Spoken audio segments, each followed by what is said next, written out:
Good morning, everyone. Good morning. All right, wonderful. Welcome to the 15th Annual Heart Forum. What an incredible sight you are today. We're going to have over 400 people in attendance here at the Graham Theater on the campus of St. Francis High School. We're glad to be here.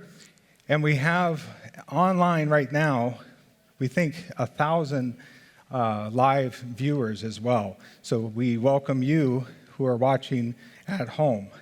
Thank you for being here and investing in your heart health. I'm Josh Reckengoss, the Executive Director of the Heart and Vascular Institute, and it is my pleasure to be your host and help you through this journey today. To get us started, please join me in welcoming the Chief Executive Officer of El Camino Health, Dan Woods, to the stage. Good morning, everybody. You know, you're here because we ran out of space over at the hospital. And so you heard Josh say there's 1,000 people online, and we're trying to figure out how can we fit 1,000 people in here? What are we going to do next year, right? And so I just want to give you a little bit of background about this event, about the Heart and Vascular Institute, provide a little bit of a history lesson for you. I think you might find interesting. It was actually started as a vision by Norma Melchor. She was a huge movement and had a vision to create a world-class heart program that we have today. And I would say that we are living her vision today because I'm going to list off a couple of accolades, a couple of awards that just kind of validate that. So for the last 9 years, El Camino has been rated one of the top 100 nationally coronary interventional programs. The American College of Cardiology is an association of all the cardiology, and they really are a profound and recognized organization. They have provided the Heart and Vascular Institute for the last 9 years. We have achieved the Platinum Performance Achievement Award, which is the highest in the ACC. So the American Cardiology Group also has then STS, which is the thoracic, and thoracic is right here, which is your coronary artery bypass and also the lungs. So the the society, the STS, they have ranked us as one of the best in the entire North America. And so these are just a few examples of how we are kind of demonstrated or how third parties take a look at our program and recognize it.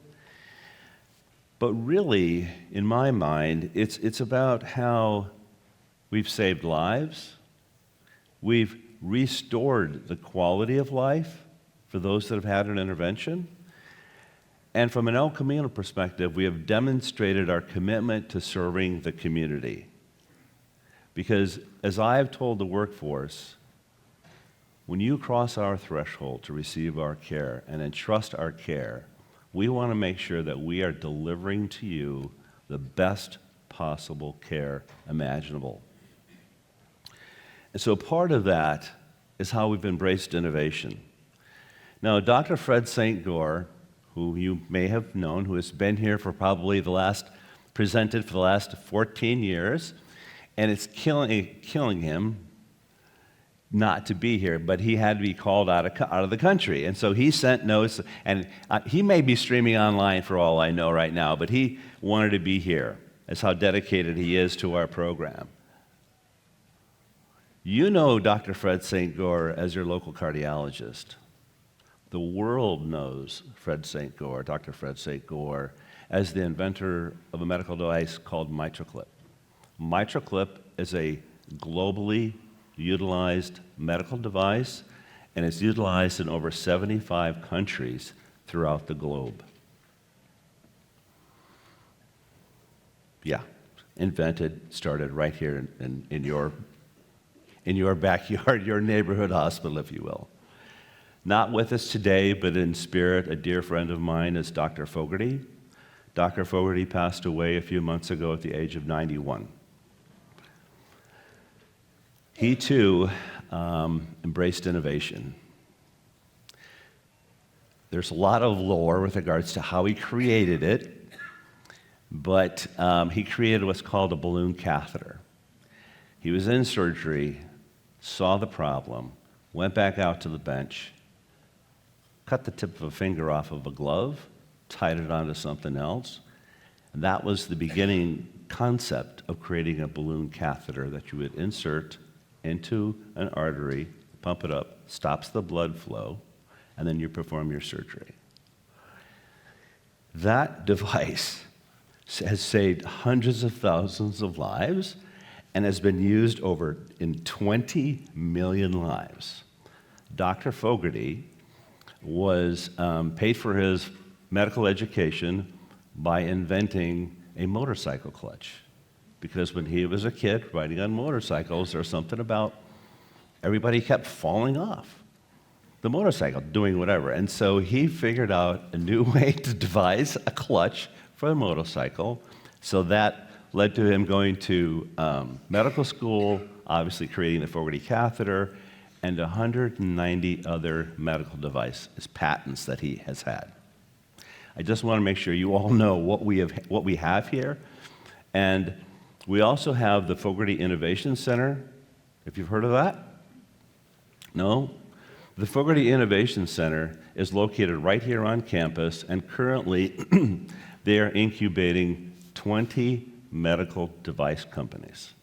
And so all that innovation is being created right here in your backyard. And so I just wanted to share with you a couple examples of how El Camino continues to embrace innovation in a typical or classic kind of Silicon Valley manner. As the day goes on, I just want to also recognize the physicians that are taking time away from their families, that are here today and talking with you and educating you, and they are here for you. I think the goal today is about heart health. So we're trying to keep you out of the hospital, right? But sometimes genetics is not in our favor, and you end up back in the hospital, or you need to have medical care. And so we have hired the best of the best here for you. And most recently, I would like to welcome Dr. Nels Carroll. I don't know if he's in the office, but in the audience, but I did see him in the other building. He has a new hire that we have at El Camino, new physician. He's a heart, I'll put it into layman's language. He's a heart and lung surgeon. We pulled him out of Los Angeles, so welcome him from SoCal up to NorCal. I don't know if he's a 49ers fan yet, but he soon will be. There we go. And he's also, his specialty, obviously, in those particular biologies, but he's also renowned with regards to the utilization of minimally invasive robotic surgery. So I will close and let you get on with the rest of the show, but thank you for taking your time, taking the time to come in here. And it's about heart health. Stay healthy, learn, and ask any question that you have. The only dumb question is the one that you didn't ask. Have a wonderful day, and thank you again.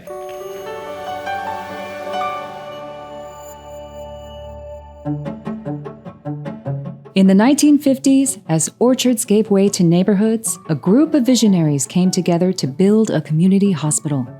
In 1956, voters overwhelmingly approved the creation of El Camino Hospital District, laying the foundation for a future of innovation and care.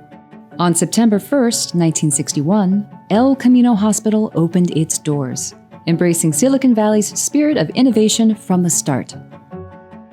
Norma Melchor's story is woven into the very fabric of El Camino Health. A former surgical nurse, Norma joined the hospital auxiliary in 1957, before the hospital even opened, organizing tours and training volunteers.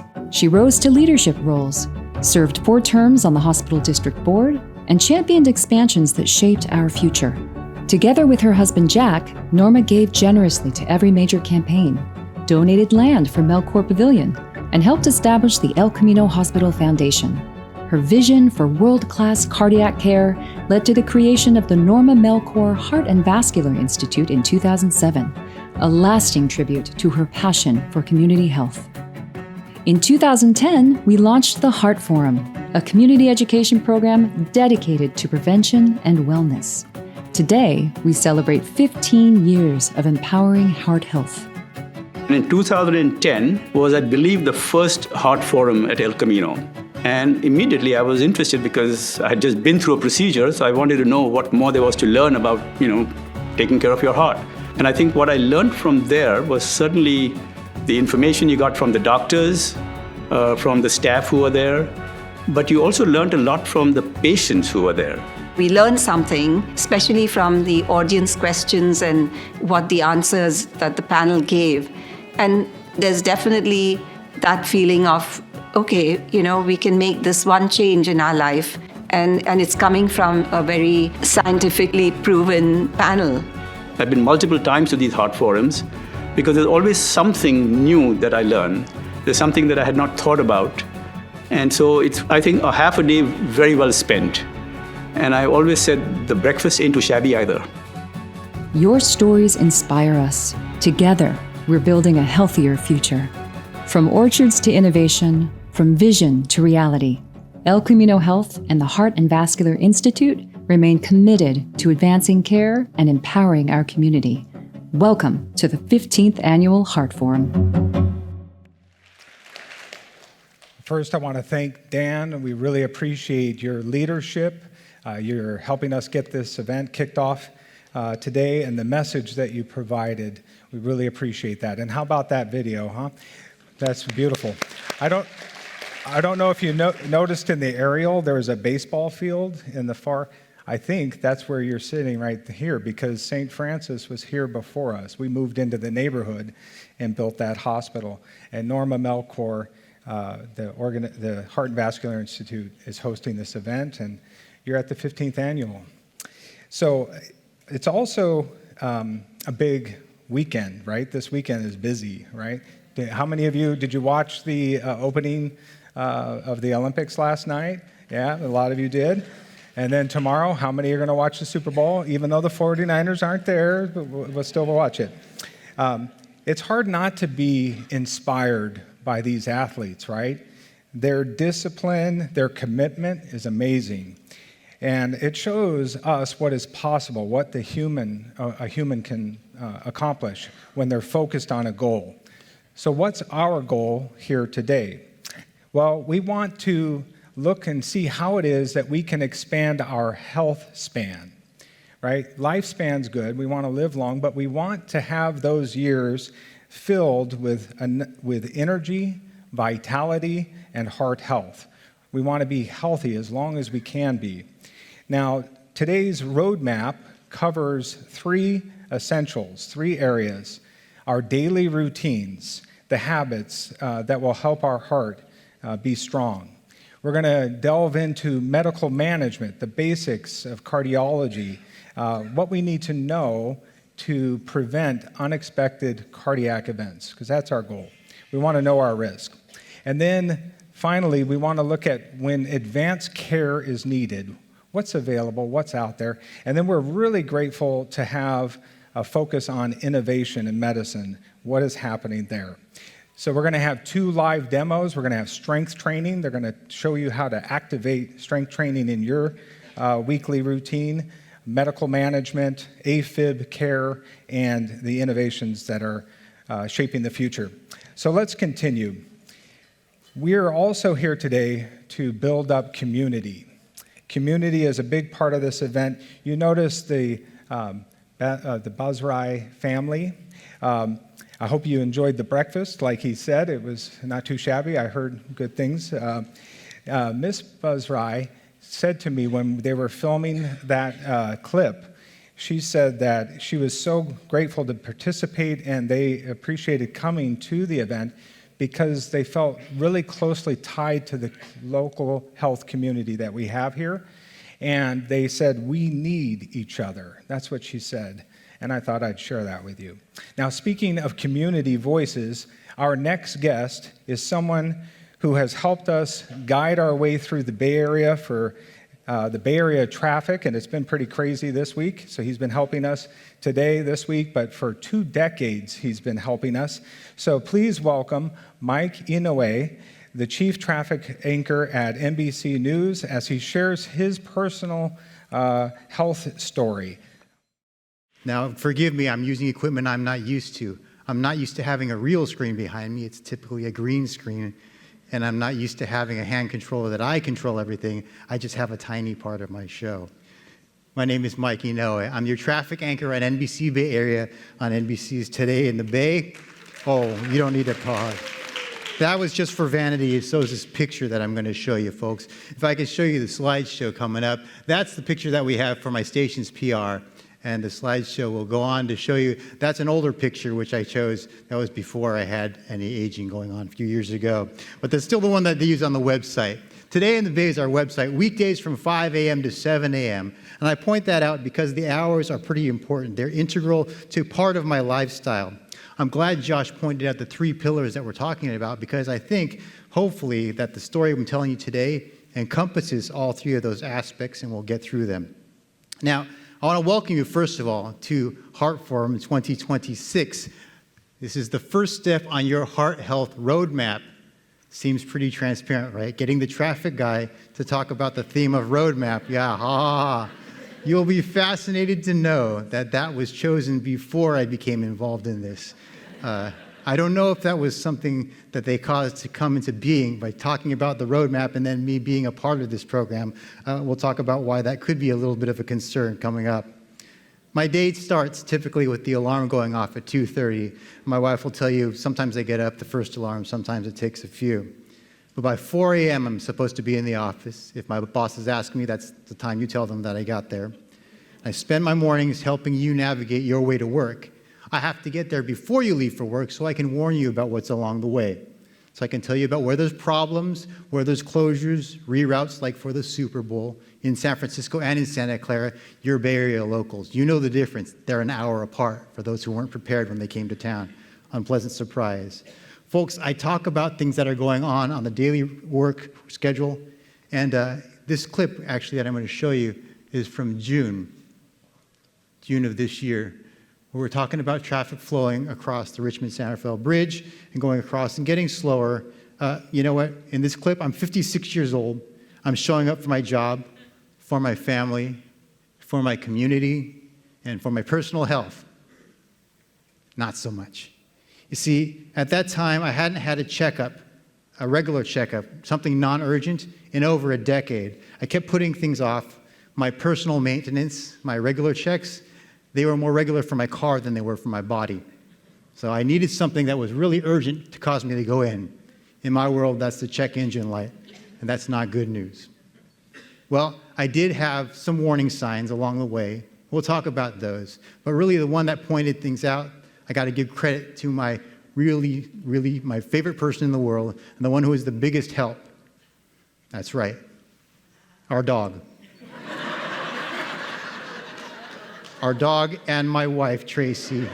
Tracy's here. You can give her a round of applause. It was the 2 of them that helped me out, folks.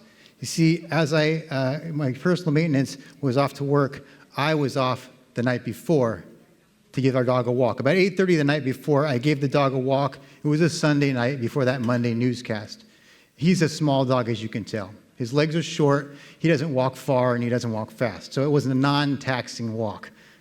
I say that it was very low-key because as I was taking that short walk, I started to get a pain in my shoulder blade. It's enough to give me pause along the way. When I got back home, I thought it would wear off by then, but it was still hurting. I asked my wife to sort of lean in with her elbow and give me a help with a knot in my shoulder. I told her it was probably because of my bad sleep hygiene, horrible sleep hygiene. I would nap whenever I could, in places wherever I could. Sometimes it was in a 90-degree straight-back wooden dining room chair with my head down at 45 degrees. I wake up with a horrible crick in my neck, and I thought that's what it was. She pushed down on my shoulder, and I said, "Ow!" And I said a few words that we won't say here. But she said I should go to urgent care. She was concerned. I waved her off. I said, "It's too late to call in for a sub tomorrow. I'll go to work. I'll be okay. I'll shake it off." Right? Rub it a little bit. Well, she made me promise that I would go to urgent care after my shift, because my shift is over at noon, plenty of time during the day to take care of everything. And so that was my warning sign. That was highlighted by my wife and our dog. Now, I went to urgent care after my shift like I told her. I wasn't going to, actually, I'll be honest with you, hon. I went to work, and by the end of the shift, everything was fine. I was just standard, kept going. I said, I'll just go home. And I remember I had promised her.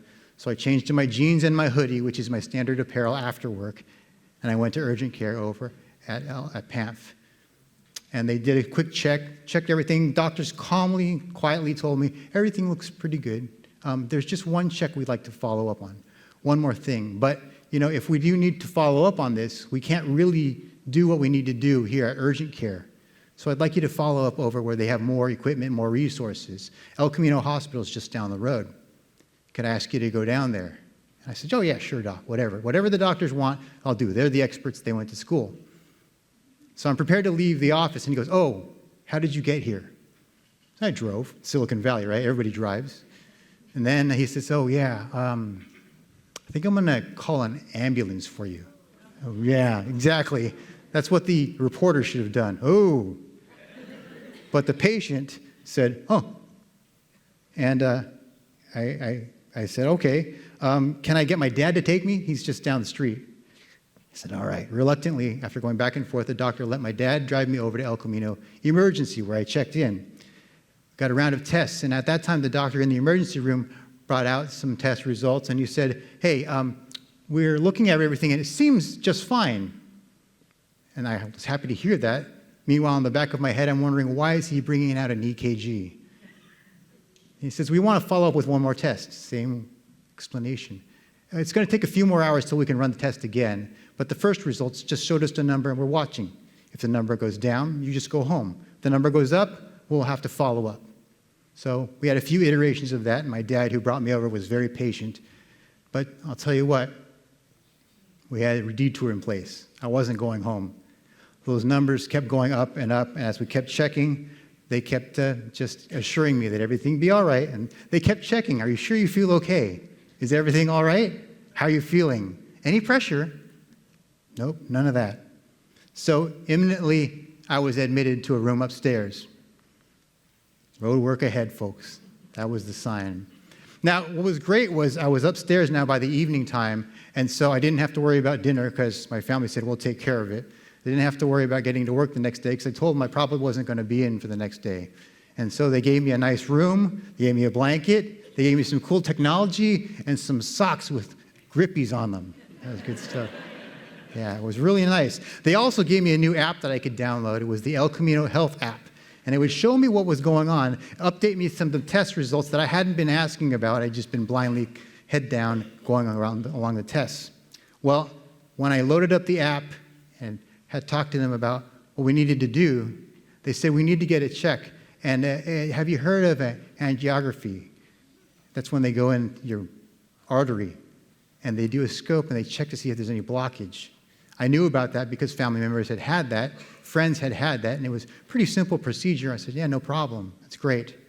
And so I looked on the app, and sure enough, the word that I had been scared of asking was on there. It says, your hospital stay, you're here for NSTEMI, non-ST elevated myocardial infarction. And now the boy in me laughs when I hear infarction because it sounds like something that makes you laugh. But really, that's a heart attack.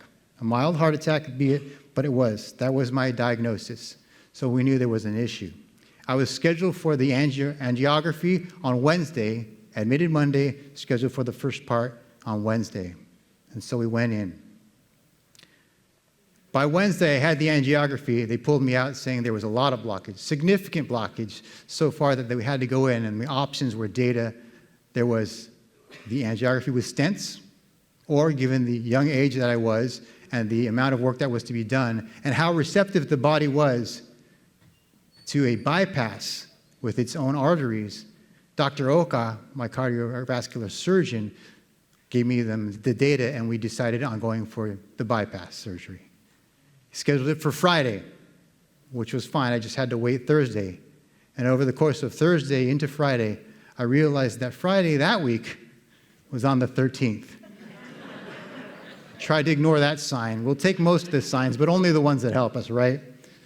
So all I had to do was wait and think and just do whatever they told me. They fed me when I needed to be fed. They gave me the meds I needed to get. And we went on.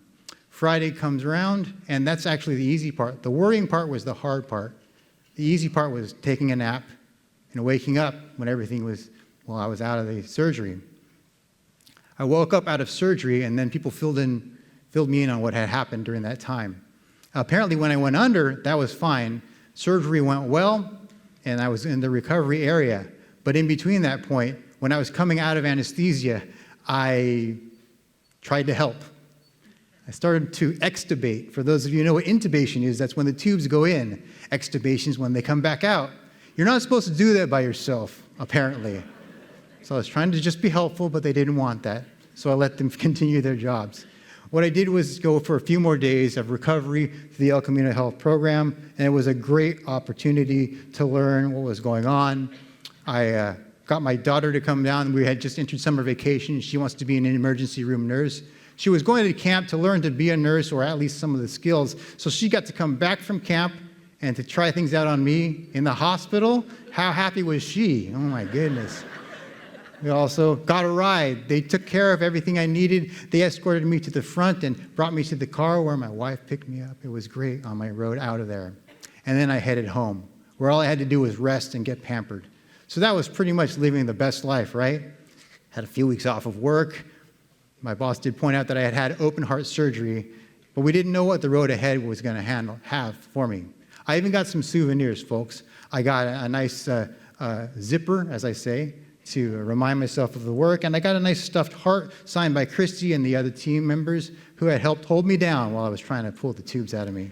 So I'm ever grateful for them. But joking aside, I'll be real. The recovery, although I just had to have my body heal, it was mostly just that. Healing the bone, healing the tissue. It was a lot harder than that. My friend who had undergone heart surgery earlier in the year, or 2 years ago, had told me this is going to be a physically and mentally challenging exhibition for you.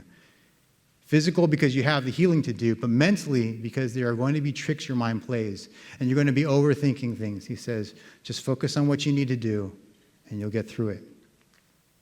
So I did some weeks of trying to figure out what to eat. I had been diagnosed with type 2 diabetes. Figuring out what I could do. We had nurses and physical therapists coming to visit me, thank goodness, to check on my wellness every few days. They told me to do 10 leg lifts, some 10 knee bends, maybe take walks around the block. My dad did that with me. And I knew what I shouldn't eat for diabetes, but I didn't know what I should eat. So it started to kind of flounder after a few weeks and get antsy. But my reroute was, I got a call from friends you'll meet today. Terry was the name of one of the guys. He did my intake, and he said, we're ready to have you at the cardio rehab. We'll have you come in, get oriented, and you'll be having a regimen. The guy right here with my picture, his name is Terrence. Terry and Terrence both work at the same place. It's like my station where 5 mics work in the same department. They helped me out by getting me oriented on my cardio rehab. So on my first day to show up not far from here, just over at the cardiopulmonary rehab clinic on campus, I walked in, my wife drove me, and we opened the door. I held the door open for two people who were leaving the class. They were both older and shorter than me, and they were both wheeling those little oxygen tanks hooked up to their noses. I smiled at them because I was happy to see them, but I was also a little self-satisfied thinking, oxygen tanks, this is going to be cake. Yeah. It wasn't cake. They were there for pulmonary rehab, which was a slightly different set of requirements and needs. I was there at Gesundheit. You weren't there, though. You're doing well. We were here for the cardiology rehab, and it was a little bit more extensive. We had 3 days a week, a couple hours a day, physical. We had stretching. We had balance. We have stretching. We have weights once a week. We also have lifestyle classes. Those were all very important for me. The team there, extremely important, including Terry, Terrence, Sherry, who you're going to meet later. She's going to be bringing some great recipes for you, and Julie, who's right there in the back. She's dressed fancier than she ever dressed over at the clinic. She's in charge of the whole team, and I do have to thank them for all the work they did, because they helped fix me, to strengthen my body. They helped fix my mindset as well, to strengthen that with the support they get. I was able to push myself when I was worried because they had me monitored. They had me hooked up. The heart rate, everything was reviewed after we had done all of that work. So they turned my eye rolls when I used to talk about dietitians and health regimen. to eye-opening experiences, letting me see that it wasn't what I thought, it's what it could be. Well, after several weeks of that, I was ready to go back to work to continue the work at the rehab clinic while I was starting to work back over at the station. This is from my first day back, where we're looking over at Dr. Scott, who's sitting with me on the set. We interviewed him to talk about my experience. You see, I had been gone, and I had posted on social media that I would be gone for a few months, getting some medical needs taken care of. And so my boss thought it was appropriate, and, well, she welcomed the fact that we brought my story to the screen to explain to people what I had gone through and that I was back and that we were in the process of bringing me back slowly and gratefully. So with that said, we had my mornings that were different. Instead of getting up, bare minimum time to get to the work, rolling out of bed, surviving on coffee and adrenaline, I would now wake up a little bit earlier, get some blueberries, some nuts, some cottage cheese, and sugar-free yogurt. We'd get to the office, I'd do my job, I'd have my meds after my first morning shows, accompanied with a protein bar, instead of going out for fast food and catching a nap in the car in the parking lot. Things are different now. Things are working differently for the family as well. But this is me. This is not me. That's Dr. Scott.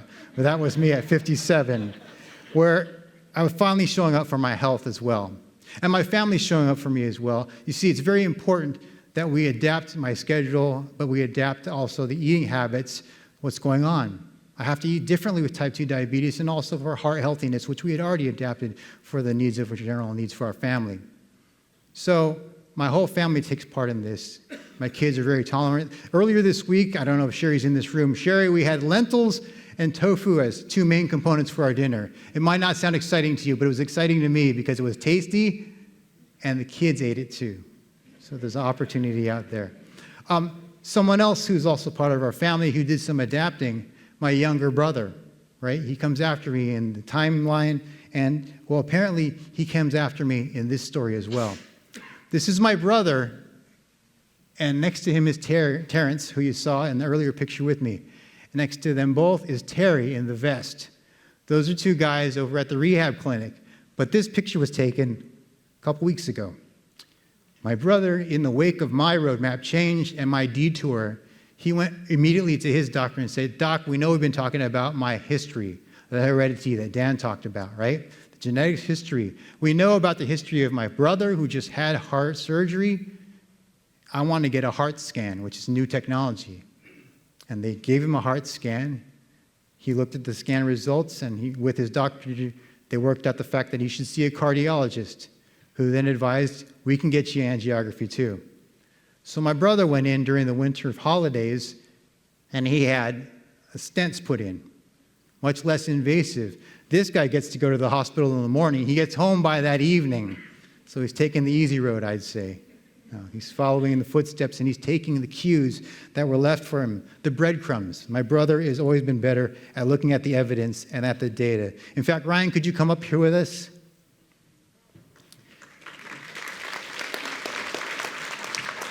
So this is my little brother, Ryan. People say we look much more similar now that I'm 30 pounds lighter. That was part of what had gone on. So Ryan's here. He's the younger, thinner, and better prevented version of myself, still going through the same program. And Ryan and I were both aware of risks. Ryan was acting on those preparations. I didn't act so well on them, but we did look at those warning signs. Maybe not soon enough. Maybe not soon enough. He didn't have any events, though. And that's the big cue, is the fact that Ryan has had no significant events when he went through his surgery. I had not had any significant events, so there was no heart damage. That's what Dr. Oka told me. It's one of the key factors that I had missed that my wife caught when we were having the group counsel. He said, "Your heart, the muscle is in good shape. You haven't suffered any damage from this heart attack. We think you'd be a good candidate for the bypass," and that's what went into our discussion as well. But we knew we had this in our history, my brother and I, because that's our dad. Our dad had gone through a procedure as well. In fact, earlier, I think it was a year ago, Dad, was it a year ago that we brought you to El Camino to do the follow-up visit? He'd had a procedure by a doctor that Josh knew, Dr. Mitchell, who's famous in the area, in the industry, because he had been a pioneer in this field as well. Dad, could you join us up here, please, as well? This is Mel.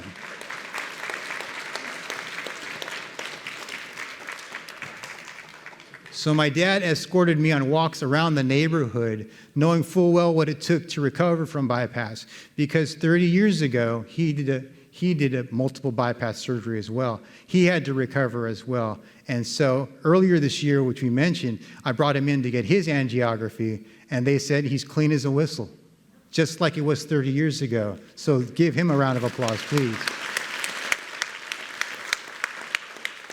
So our point being, and the point of this, I think, this talk and this forum today, is to know your signs, know where you are as a reference point, and that can help you determine where you're going and what actions you might need to take to change your path if you see those options and those forks in the road ahead. So I got to bring it back to my job, right? It's always about the job in Silicon Valley, and my job is the traffic guy. Now, I am just the traffic guy here, folks. I have to tell you, though, that your journey ahead is not something that I can tell you specifically, just like your commute. I don't know where you're going specifically. I can just tell you that you need to follow that roadmap ahead. As you're looking at the signs, please be aware of those signs. Don't ignore the little muscle tightness or the twinge that you have or the shortness of breath. These can all be things that you need to know about, that you should take into account and that you take to your professional along the way. I didn't do a lot of those things, but I did learn from them and how things can be different. Oops, I went too far. I always go too far. So, ladies and gentlemen, I'm so glad you're here. You're taking the first step. The big step is by making yourself aware, by taking action for yourselves and by yourselves, but you're not alone. Talk to the people who are here and use those resources who are here.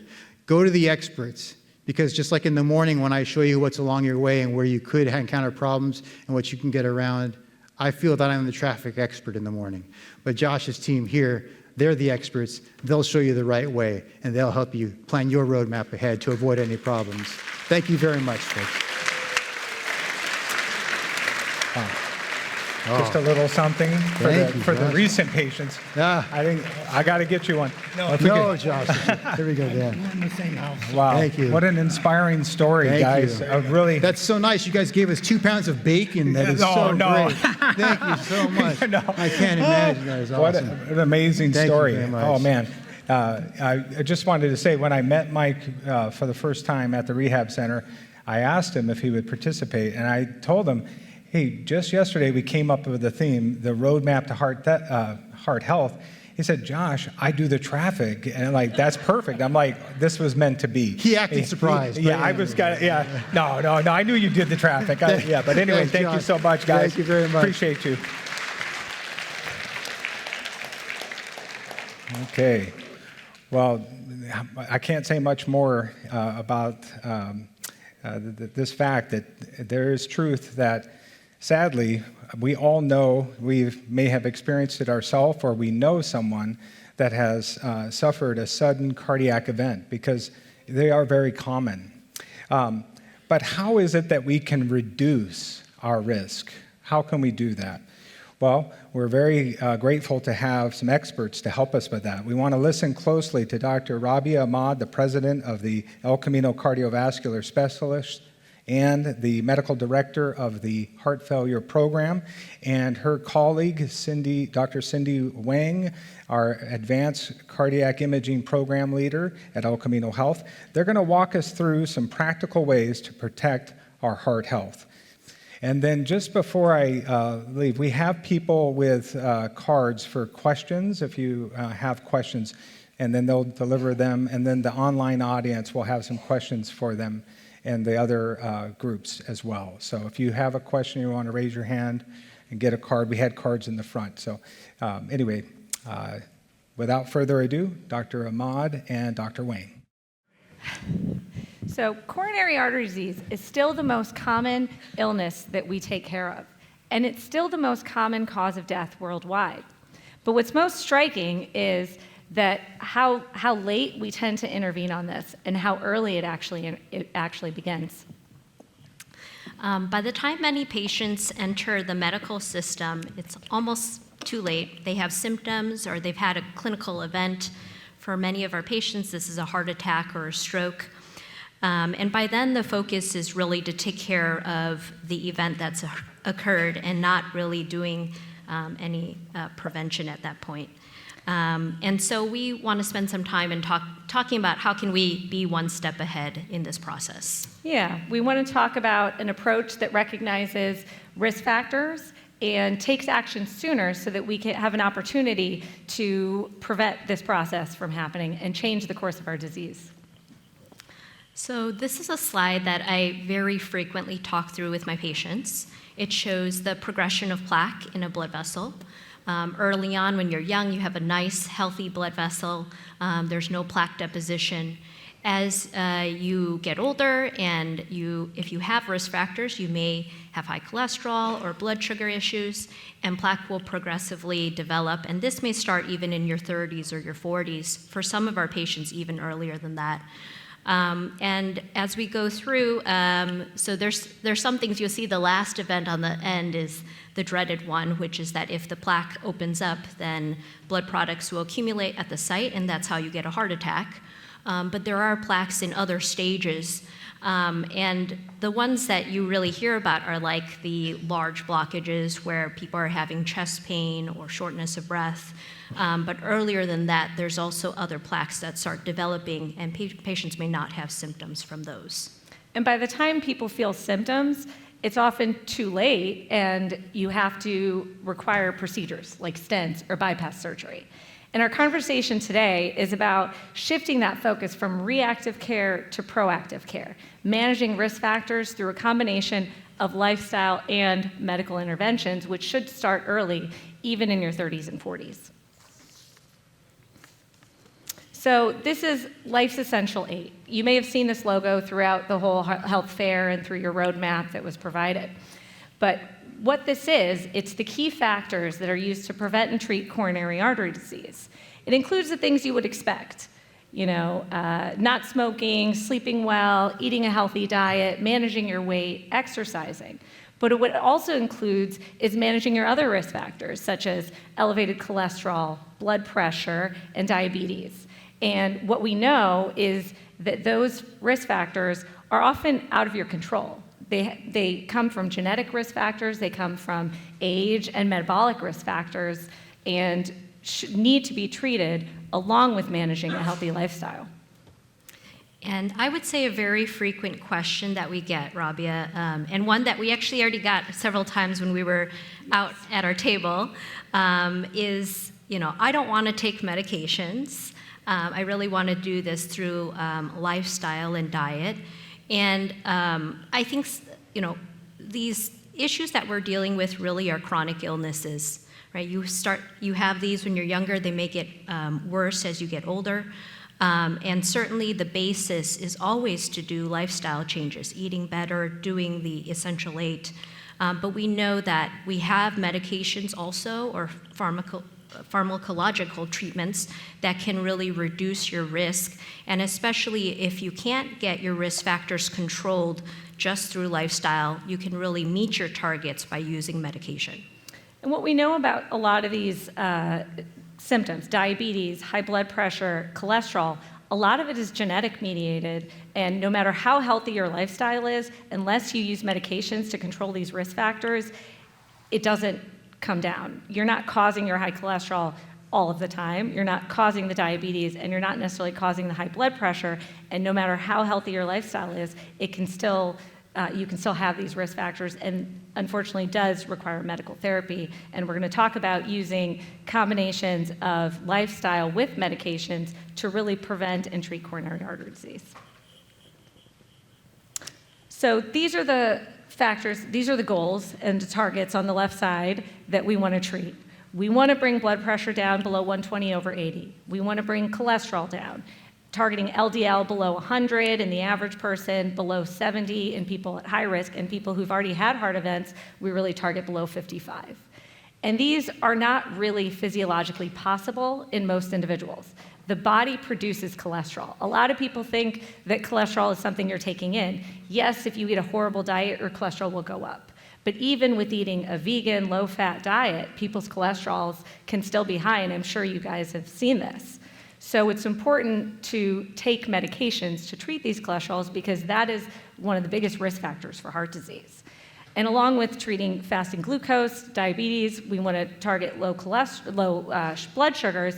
And diabetes is not always caused by obesity and eating a lot of sugar. A lot of times it runs in families. It can be genetic and metabolic related, and we need to treat that. You know, I joke with my parents that I'm going to go through their risk factors like they went through my report card when I was younger. So that's a way to think about it. That's what I do with my patients when they come see me. Yeah, so I give them a hard time about their numbers. So, you know, we know that these are kind of like the basic things when you go to your doctor's office, that they'll take a lot of these metrics. There are additional risk factors that you can test for. You might have heard of Lp(a) or lipoprotein A, apolipoprotein B, and high sensitivity CRP. If your testing comes back abnormal, that may give you, may re-stratify you into a different category of risk. We also know that additional risk factors like having an early family history of coronary disease or heart attacks, women who have preeclampsia during birth or gestational diabetes during birth, and then also women who go into menopause earlier, all have a higher risk of having cardiovascular disease. Mm-hmm. Also, certain populations where you're from really does matter. The South Asian population has a much higher risk of heart disease just based on where they come from geographically. So the way I think about all of these things is when I see a patient and we are looking at how do we prevent you from having heart disease, we go through these numbers. We get these blood tests, and then we use that data to decide what's your risk and how are we going to treat you appropriately to prevent heart disease in the future. So when we talk about glucose and obesity management, those were on the Life's Essential 8. Those are very important. And we know that diabetes is such a significant precursor and risk factor for coronary artery disease. And now we have these newer medications that really are heart medications and diabetes medications and have really changed how we think about treating cardiometabolic risk. So specifically the GLP-1 agonists that most of you have heard of, Ozempic, Mounjaro, Wegovy, Zepbound, these are drugs that got a lot of attention for bringing weight down, and they're viewed as cosmetic medications, but they really are cardiovascular medications. Yeah, I think everyone kind of knows them as weight loss medications, but in some of the original studies, we know that even though it was looking at glucose control, a good population of the patients did really well in terms of the cardiovascular risk. So we know that these medications are good for the heart as well, and I think that's what's made at least me more comfortable with using them in my day-to-day practice. We know that these medications can improve your insulin sensitivity. They obviously, as a great side benefit, help you lose weight. They also can help with, for us really, it's reducing your cardiovascular events. And there are, I think, clear clinical trials that have shown really strong benefit. So I think, these benefits really have been seen both with non-diabetics and diabetics. So you will see that many patients without diabetes are on these medicines as well. There's also a newer class of medications, SGLT2 inhibitors, which have been shown to have cardiovascular benefit as well. These are mostly in heart failure and preventing heart failure hospitalizations, preventing people dying from heart failure. And people with diabetes should all pretty much be on SGLT2 inhibitors to prevent that side effect in the future. So we think about these drugs as combined diabetes and heart medications that really should be part of the conversation when we talk about preventing heart disease. So I think we know very clearly that LDL reduction reduces your risk of heart disease and heart attacks. And that has actually been a very frequent and controversial question that's been brought to me in my office. But I think we have a lot of data to support that. So it is surprising to me that it's controversial. Yeah. And so the slide on the left pretty much shows what we're talking about. So high LDLs throughout life eventually can lead to significant plaque buildup. And that's why when we talk about heart disease, we often talk about cholesterol. And I think the cholesterol medications are not always put together as plaque-lowering medications. But that's how I think about it. Because if you follow a lifelong healthy lifestyle, you target that low cholesterol early on, you never have enough circulating cholesterol to lead to that clinically significant heart disease. That's where we talk about that conversation about starting early. Along with lifestyle, keeping your cholesterol as low as possible prevents you from developing heart disease. So there's a few classes of medications that we commonly use to lower cholesterol. Statins are probably the most popular. They are the easiest to take. They're the cheapest, and probably the most understood medications out of our regimen. Might have also heard of PCSK9 inhibitors, which are injectable cholesterol medications. You take it every 2 weeks. Ezetimibe, which is an oral medication that really is good for LDL lowering to some degree. It doesn't have as many benefits for plaque prevention. And bempedoic acid, also good for LDL lowering. Some data for plaque reduction, but not as strong as statins or PCSK9 inhibitors. And I think statins really do get a bad reputation. We have gotten that question several times today, and people often come to us immediately saying, well, I have plaque, but I can't take a statin, or I don't want to take a statin. And I think we all get a little bit triggered by that as cardiologists when we know how strong the data is regarding statins. And I think what gets misunderstood about statins is they're not just about cholesterol, they really have additional benefits to the blood vessels. They prevent plaque buildup, they prevent the formation of plaque, but they also have an anti-inflammatory benefit and prevent that plaque rupture we talked about at the beginning, where the plaque can rupture through the wall, cause a clot, and lead to a heart attack. And the statins have a very significant role in that, along with PCSK9 inhibitors that Cindy mentioned. And PCSK9 inhibitors and statins are probably the best medication we have in terms of plaque prevention, plaque progression, but also potentially plaque regression and pulling that plaque out. And we really should be individualizing how we treat cholesterol based on people's risk factors and based on how much, if they already have plaque, we'll talk about calcium scoring and all of that and how that plays a role. But it really, when we talk about prevention, a lot of what we talk about and what we recommend to patients is treating the cholesterol. And I think another point that's a little confusing is that you can certainly, there are some plaques that are kind of the scary plaques with the thin tops, and statins can really convert those thin top plaques into more stable plaque and more calcified plaque. That sounds confusing, but you want your plaque to kind of be stuck to the wall and gunked on. You don't want it to be loose and able to open up. So that's an important point. Well, we already started addressing the elephant in the room, which is that we would like to talk about some of the myths about statins or misconceptions about statins. And I think as cardiologists, we have a lot of experience with this because we get sent the most difficult cases, people that are truly statin intolerant, and there is room for that, but we will kind of go through some of these ideas. So statins causing dementia. True or false? Yeah. False. This is a question we get a lot. People are really worried about statins leading to brain fog and dementia.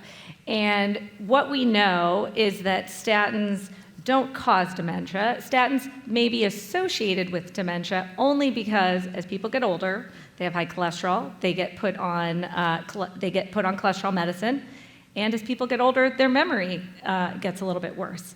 There have been a lot of people trying to link these two, and all the studies looking at that are that there's no causation, and if anything, statin users have less risk of dementia. So I often equate this to my patients when we have this conversation to the anti-vaccine conversation. And when I say that, I think most of us understand the validity of these well-established vaccines and that they don't cause some of the things that people say they do. And I think there's a lot of people out there who try to make statins sound worse than they are. And so we really have to break down these myths and work on that.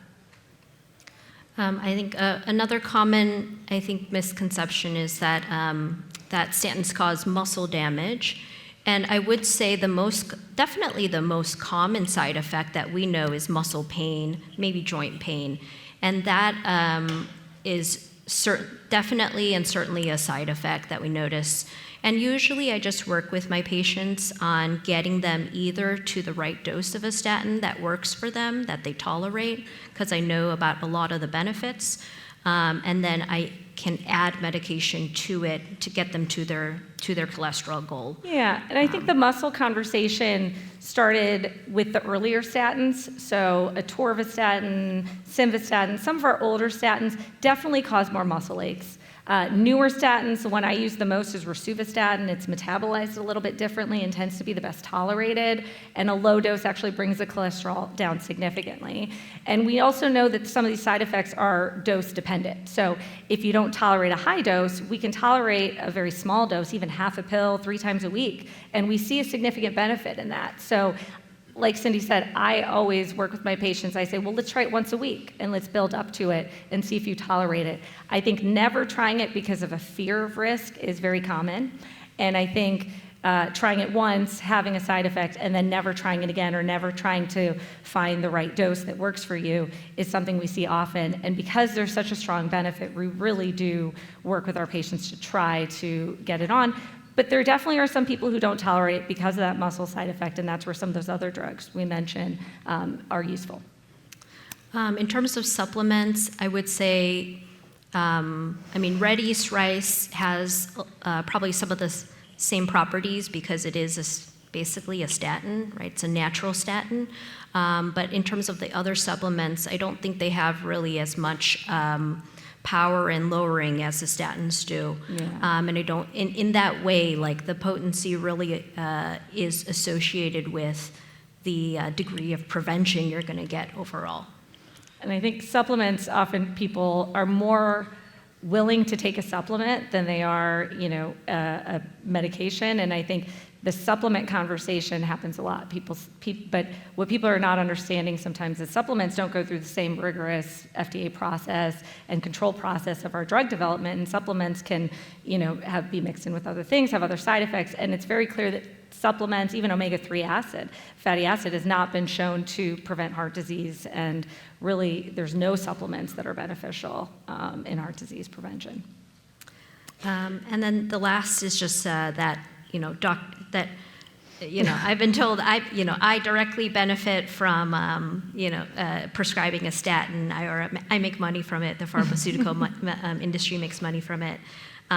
Maybe, I wish, because I prescribe it so often, but no, I don't. So, I think that's a big misconception. I think that's because we push it so hard. You can hear us having this conversation. And the reason we as cardiologists talk about statins, and it's always part of the conversation, is not because we benefit from it in any way, but because we understand the data and know how strongly these medications prevent heart disease, and really that any long-term, any risk of the statins is much, much lower than the long-term benefit of being on a statin.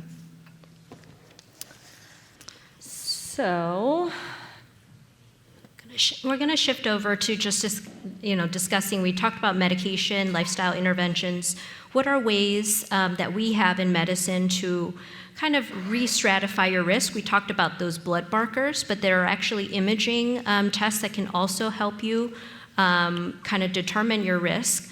And Robbie's going to talk about calcium scoring a little bit. This has been a big way for people to learn something more about themselves aside from the traditional stress testing. Yeah, and I think it's really allowed us to individualize and target people's own strategy for prevention based on what your arteries look like. So we usually start with the calcium score. Already many people have come up to me and asked, well, my cholesterol's high, what should I do? I usually ask them what their calcium score is, and if they have I recommend doing calcium scoring as a first line to determine how we're gonna target your preventative strategy. And essentially, according to calcium score CT, which is here on the left side, is a non-contrast, low radiation CT scan that's telling us if there is plaque in the arteries or no plaque, and risk stratifies you into a category of mild, moderate, or severe. And then we use that information to decide how we treat the cholesterol, how aggressive we need to be. If the calcium score is 0, we often say, okay, you're at less risk, depending on your age. If it's 0 at 40, I say, great, but still work on all these things. If your calcium score is 0, but your LDL cholesterol is 200, I usually say, well, let's keep it 0, and let's treat the cholesterol now before it turns into having a calcium score of 1,500, which is what we see at the bottom. One thing that commonly gets misunderstood here, though, is if the calcium score is high, people think they already have heart disease and need a stent. And that's not true. A lot of times, this doesn't give us that level of data. This gives us information that there is the presence of plaque, but doesn't tell us where that plaque's located, whether it's affecting the blood flow, and what is actually going on inside the artery. So it's really a screening test. Yes. And probably the most helpful population this is used for is people that are middle-aged, so men probably in their 40s to 50s, women in their 50s to 60s.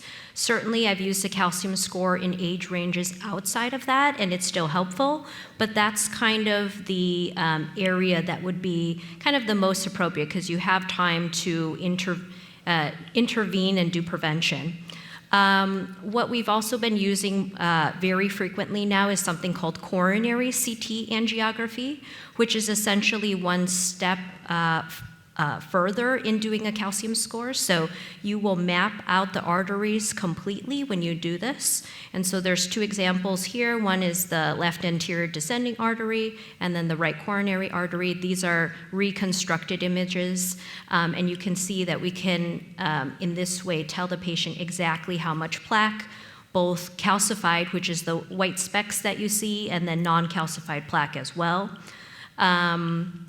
On our next slide, we just show that. So when I look at these things, I read them, I look at them by eyeball, and I estimate how much stenosis or blockage there is. On the left, you see CT-FFR, or fractional flow reserve. It's a type of artificial intelligence software that's applied to these to CTA, and that will kind of reaffirm what the doctor is thinking. And so this example just shows a significant blockage in the main artery. Something, I guess an extra step is that we're doing something called plaque analysis as well, which is when you take that same CT angio picture, and you can actually, using same thing, artificial intelligence, you can actually assess the degree of plaque and actually break it down into percentages of non-calcified, calcified, and also low attenuation plaque. And different types of plaque have different risk. If the higher amount of, we're more scared of the non-calcified plaque, and then especially the low attenuation plaque. So we can tell people almost the composition of their coronary arteries, the plaque composition completely. Mm-hmm. So I think about this as precision prevention. We're no longer just treating these numbers that we mentioned in isolation. We're treating the actual disease. And when we make recommendations for our patients, a lot of times we have this level of information to decide how we're going to prevent that plaque from getting worse, how we're going to prevent them from having a heart attack from that plaque, and how we're going to potentially follow them throughout their lifestyle and monitor for the development of symptoms. And I think the key, this really has changed how we manage things. This gives us the level of data we used to only be able to get invasively, through an invasive procedure, which has its own risks. And now this is a very low-risk test. It does involve radiation. It does involve IV contrast, which can have its own issues. But it is something that gives us such a level of information and a level that we can precisely manage people's risk factors and, diagnose disease before it's actually caused a heart attack. If people start to have symptoms, vague symptoms, we don't know what to do. This gives us the exact information. And oftentimes we go in with a coronary angiogram and we know exactly what we're going for. If someone, like in this case, this LAD blockage, we know exactly where that blockage is and what we're going to treat. And for our interventional colleagues, they can even, decide on the size of their stent, and they can get a lot of information that we used to only have from doing this invasive test. Yeah, so I think, doing prevention helps us, keep your heart healthy, keep your heart well, prevent heart attacks, prevent strokes. And we're hoping that this talk inspired that in all of you today. Any questions? Wow. Thank you so much. You guys covered so many wonderful topics, the hot topics that people are wondering about, and you are answering these questions daily, but we really appreciate you coming and delivering this message to the audience here. We do have just a couple questions. Sure. Most of the ones that we received, I think you answered. If you didn't get your question answered, we look at them and we'll send out a FAQ after the event, but here's two. Multivitamins have 100% calcium requirement. Is there any risk associated with taking daily supplements with calcium in elderly folks that are over 80 years old? It's a common question we get, and I think it's a little bit confusing because we use the term calcium when we talk about calcium scoring, but that's not the same as the calcium we consume, the calcium we talk about in our bones. It's really talking about plaque. So when we say calcium, it just means it's hardened, calcified plaque, but it's not the calcium you consume. So we're not worried that the calcium supplement, if taken in appropriate doses, is causing any impact to the heart arteries themselves. So I think that's a very common confusion. Okay, that's good. So what is the method of action that GLP-1 antagonists are able to reduce the probability of all cardiovascular disease? So what's the method of action? I don't know. That's a really You're not a good pharmacist. question. But yeah. Well, I think it's probably not fully understood what the mechanism of action is, but I think the idea is that it's having anti-inflammatory benefits, and we know that that inflammation is what leads to plaque buildup. And so if we treat that inflammation, it helps improve it. But what's interesting is actually we don't know the quite mechanism of action. It was just noticed that when people got treated with these medications, they had less heart attacks, and they had less strokes, they had less events. And so it's an association, but I would say we don't quite know the exact mechanism of action. Yeah. Okay. I mean, it was a very powerful study when it first came out, and I think that was everyone's question. I don't think there's been a lot of progress since then, And in it terms is of the beyond etiology. beyond the glucose lowering effect, or the weight loss benefit. So it's not, you can't replicate it just by losing a lot of weight or getting the glucose down in other so ways. it's an addition. Okay. Yeah. Wow. Okay. Well, that's great. Well, thank you so much, both of you. Josh. Appreciate All you. right, thank you. Yeah. Wonderful. All right, now let's get active. How important is it to have strength training in your weekly routine? How can you make it a habit for you? Well, to show us, I would like to welcome to the stage our exercise physiologists. You saw their photo earlier, Terrence and Terry. I like to call them TNT. They're exercise physiologists from the Cardiopulmonary Wellness Center. And so let's invite them to the stage. How's everyone doing today? Good. I'm doing well. All right. So we're going to talk about the benefits of strength training. However, strength training is just one component of exercise, and in order to improve your overall health outcomes, it's important that you supplement also with aerobic exercise, flexibility, and balance as well. All right? So first, what is physical fitness? Physical fitness is your ability to carry out physical tasks efficiently. Unfortunately, as we age, physiological changes occur, and we start to see a decline in our physical fitness. A decline in our physical fitness is associated to age-related health conditions and also a decrease in our quality of life.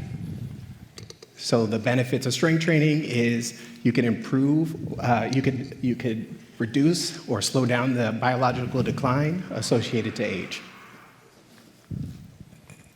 So what is strength training?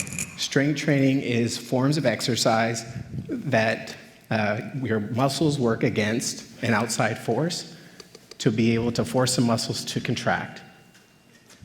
What happens during the process is you'll create small tears in your muscle fibers that actually, during the repair process, rebuild back stronger. The different types of resistance training are free weights, resistance bands, weight machines, and body weight. The long-term benefit is you improve your quality of life and are able to live a healthier, more active lifestyle.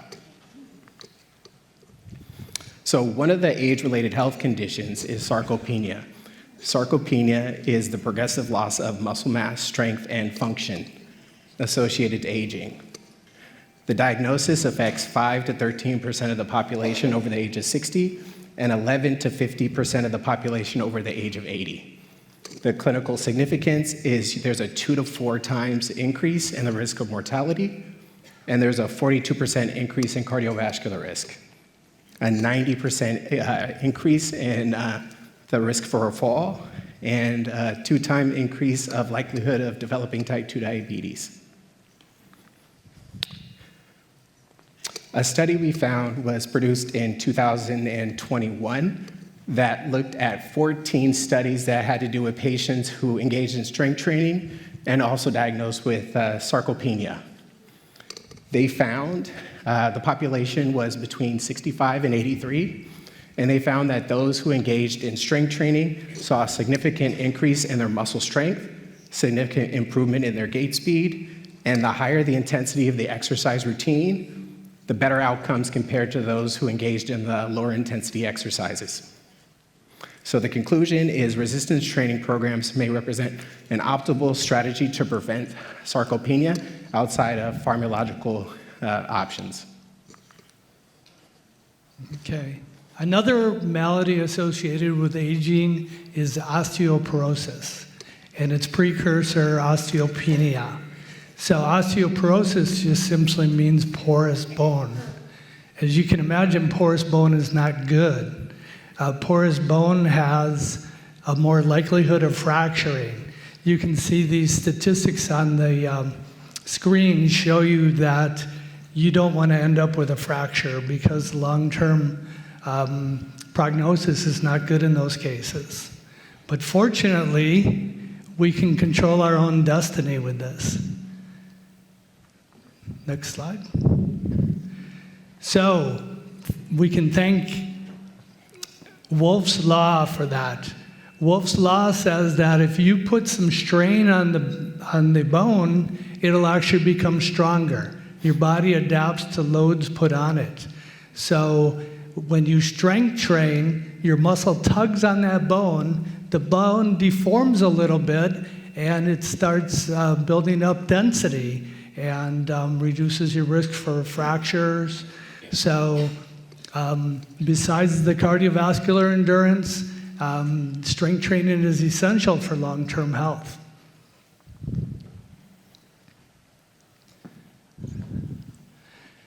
Now, we need some help.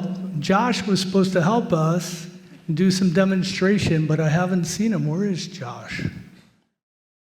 Have you take a seat and use your elastic band. Okay. And let's just try a chest press exercise, demonstrate for the folks out there. How do I do it? You got it. Under my arms? Underneath the arms. And just inhale and press out as you... Okay, I got to get these situated right. Okay. There we go. Go ahead and give us some demonstration. Like okay, let's slow that down, Mr. Overzealous. Okay. So, all right. A nice breath in, press out slowly. The music got to me. It's controlling the weight. You control the band band doesn't control you. Nice and easy. There you go. Okay, great. That's some good technique. Beautiful. Let's move on to a seated row. So go ahead and wrap that around your feet. Okay. That was a chest exercise. We'd like to work the opposite muscle group. So now we're going to go into a row. So, okay, pull back like this. Yeah, elbow, just drive the elbow straight back. Okay. Yep, head up for us. Okay. There you go, drive back. Oh yeah, that feels beautiful. better, yeah. Now we have some balance in the routine, which is essential. Okay, let's go to a squat. This is kind of an advanced one. Uh-oh. But squatting is essential. You have to be able to squat in real life, right? But now we're going to add some load to it. Remember, the bones won't deform and get stronger if you don't keep adding load to it. So let's start you with this position, the weight up here. Okay. And then let's widen the feet out a little bit. Turn the toes out. Okay. And there you go. We call this a sit to stand. Do I There you press go. up too, or just hold? He's doing a little extra credit. That's a compound exercise. Go ahead and press up there. Yeah. Okay. Yeah. Beautiful. Now you're showing I'm off. getting warm here. So that was a quick little routine. He hit some major muscle groups in the body, put some load on his bone, and your bone looks denser already. All right. All Yeah. right. Great job, Josh. All right. Thank you. Yeah. And so, so we work in the outpatient cardiac rehab facility, and we had the fortune to work with Edit One to actually come up with a series of videos that focus on strength training and balance. So in order to, have the best outcomes, it's better to have both aerobic, balance, resistance training, and also to flexibility.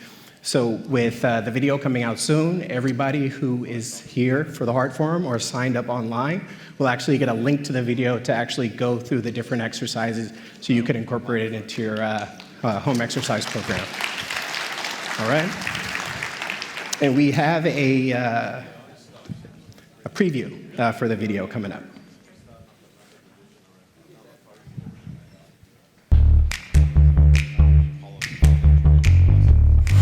Welcome to El Camino Health's Cardiac and Pulmonary Wellness Center's instructional strength training video. Incorporating strength training into your exercise routine can help improve muscle strength, increase bone density, boost metabolism, and enhance balance and mobility. If this is your first time engaging in balance training, it is advised that you begin with a beginner level routine. Increase the amount of weight if you can complete the maximum amount of repetitions and sets. A mild burning sensation in the muscles is normal during exercises.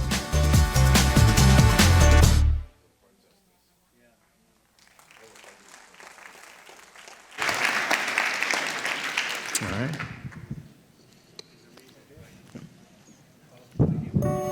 Oh, we're really looking forward to that new video series. Yeah. You guys worked so hard on it. Yeah, no, appreciate it. Yeah, I'm looking forward to using it for myself.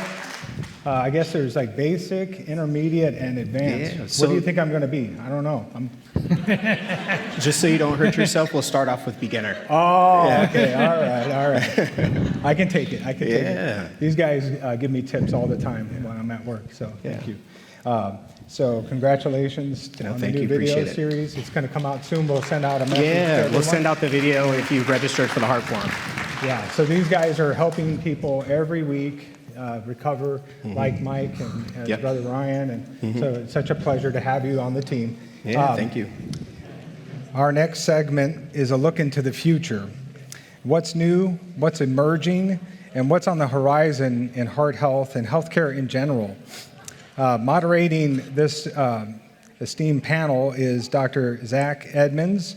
He is the Chief Medical Officer at the Fogarty Innovation.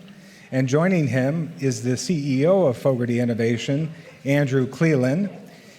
We have Dr. Manesh Bhimani, the co-founder and Chief Medical Officer of Hippocratic AI, and our own Dr. Chad Ramahan, our medical director. He's the medical director of the Cath Lab, the Acute Coronary Syndrome, and the Structural Heart Program. He's also an avid clinical trial chief investigator, principal investigator, and on the TCT faculty. So please welcome our panel. All right. Thank you, everyone. Real pleasure to be here today with you all. We've heard some powerful stories already from patients, from clinicians, about how heart health changes lives. What we're going to explore now is how healthcare changes in the future. All right. I'll get changed back to normal. We're good? Medical innovation is not just about new technology. It's about solving real clinical problems, helping patients live longer, healthier lives, reducing suffering, and making care more accessible, more personal, and more cost-effective. Today, we're fortunate to have three individuals who live at the center of this transformation. As mentioned, Dr. Ramahan, a renowned interventional cardiologist who runs the Cath Lab at El Camino, feel free to applaud. He is worthy of your applause. I'm sure several of his patients are in the audience. He lives and breathes the challenges of treating cardiovascular disease every day. Andrew Cleland, a serial entrepreneur and seasoned innovation leader who has helped turn literally hundreds of ideas into real solutions that help patients and their families. And Dr. Minesh Binamani, who's a pioneer in medical artificial intelligence, and he's helping redefine how care delivery will be done in the future. So I think what makes this conversation really interesting and important is that innovation in healthcare requires high levels of commitment, rigor, perseverance, and risk. It requires us to answer the right questions, to solve the right problems, and at the same time, balance safety, cost, and access to patients going forward. So that's what we're going to explore first here today.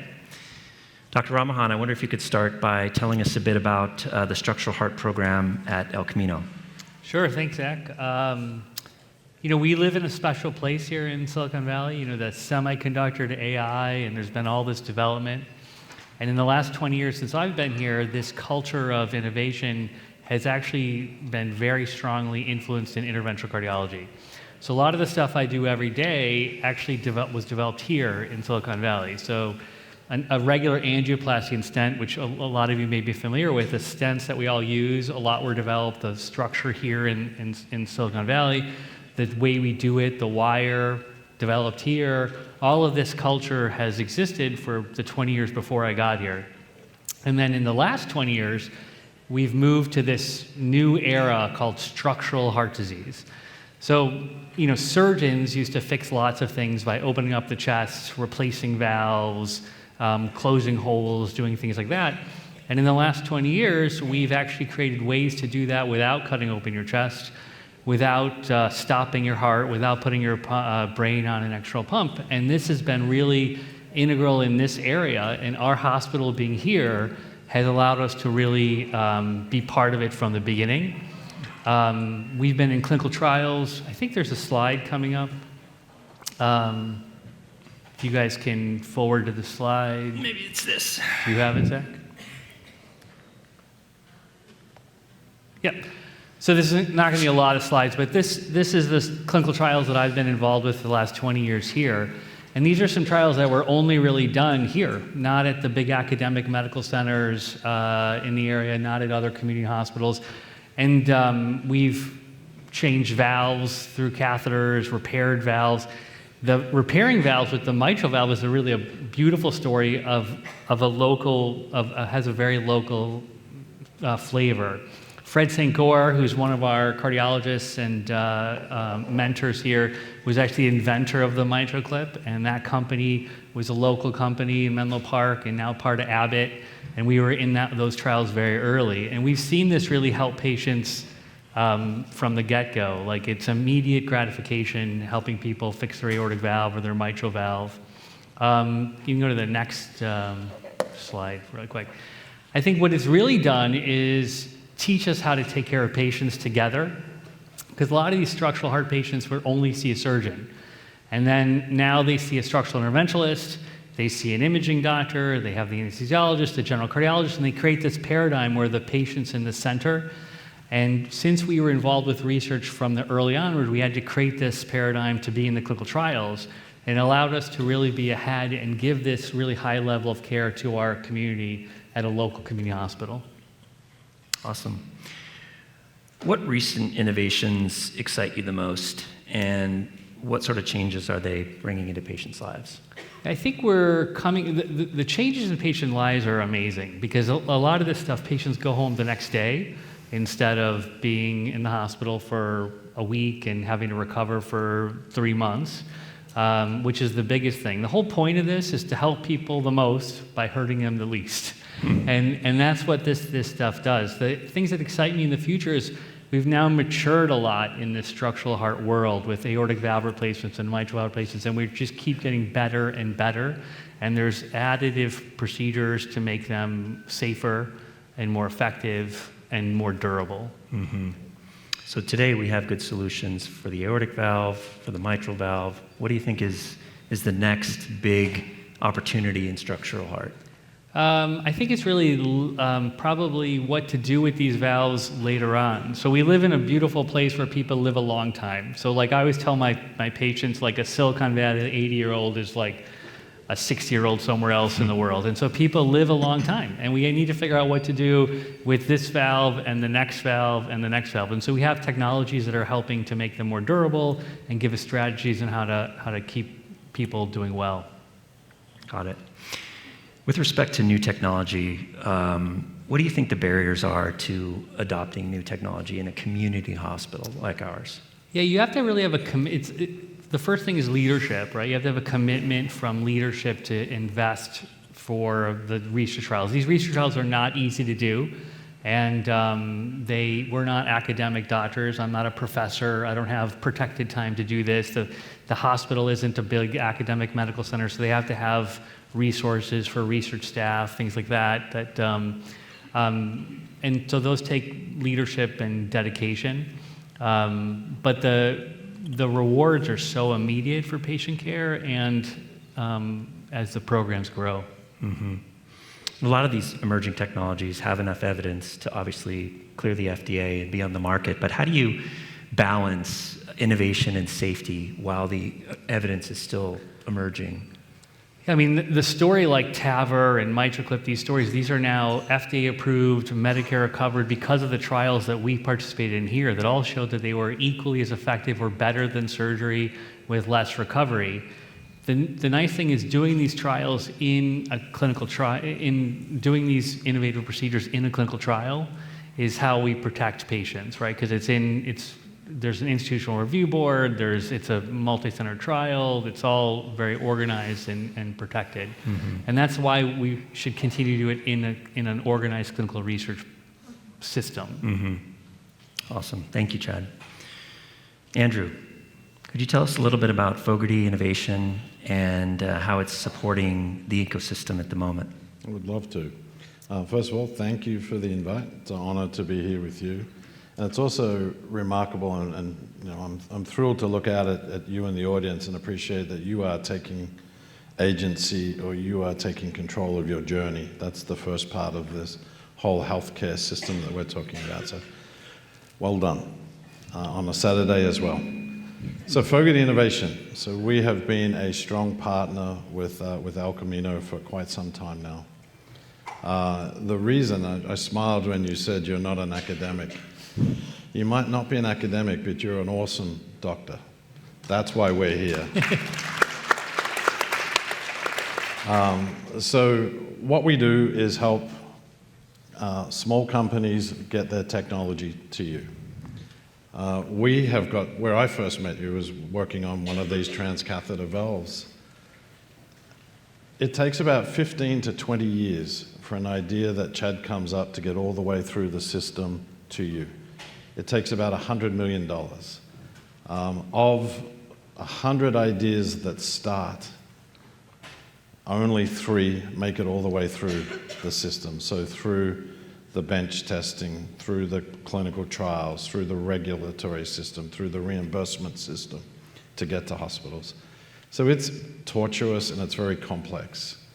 What we do, I'm very fortunate, and Zach is one of those folks, have a team of seasoned individuals, people, our average experience in this industry is 32 years. So for these new guys that are starting off these small new companies, we provide them that seasoning, that help to be able to see what their path forward is. Our success rate at the moment, you know, I said 3 in 100, we're closer to 30%. So we're having some impact. A lot of the work that we do is being utilized within the hospital. So you guys are getting access to cutting edge technology in its earliest form. But that's really it. It's like, you know, what we try to do is educate and incubate companies. Thank you. Over your career, I'm guessing you've seen thousands of ideas come across your desk. What do you think really makes a successful idea turn into an actual medical product that can help someone? Yeah, it's I'm not going to say so much of this, right? This is, as I just said, it's a long, torturous journey. What it takes is people. I know that might sound, you're expecting me to answer it's a technology, it's something else. It isn't. It's the people that come up with the idea and the passion and the drive to actually help solve what in what a lot of instances is someone's worst day, right, as a patient. About this close? I know. Sorry. What was it? I didn't know if that was just in my head that someone was talking to me. We'll send you to a different doctor. Move on. Chad can't help you. To get back, Zach, it's about people and support and having institutions like El Camino partnering along the way. Mm-hmm. I wonder if you could double click on that. What does it mean to be here on the campus of a community health system? Yeah, so we had a choice, right? So the organization, we're a nonprofit, is named Fogarty Innovation after Tom Fogarty. Tom had the pick of where he wanted to put his facility or his innovation program, and we chose here. It is a very successful community hospital. Where we have the access to docs like these three up here, but not just you. We have access to the nursing staff. We have access to the leadership of the hospital. We have access to folks who determine whether or not new technology gets used. So it is the perfect breeding ground for our small companies to be able to be part of an organization like this. We also needed to be in somewhere that's innovation focused. Mm-hmm. Right, who is interested in getting the new cutting-edge technology. Mm-hmm. So that's why we chose here. It makes sense, right? Because most healthcare in this country is delivered in community settings, Absolutely. Not academic settings. It's real world. Yeah. As you would all know. Yeah, it's great that we do have other locations around the road. Stanford, if you have a really unusual disease, that'd be great up there. But here is where I want to be treated. Me too.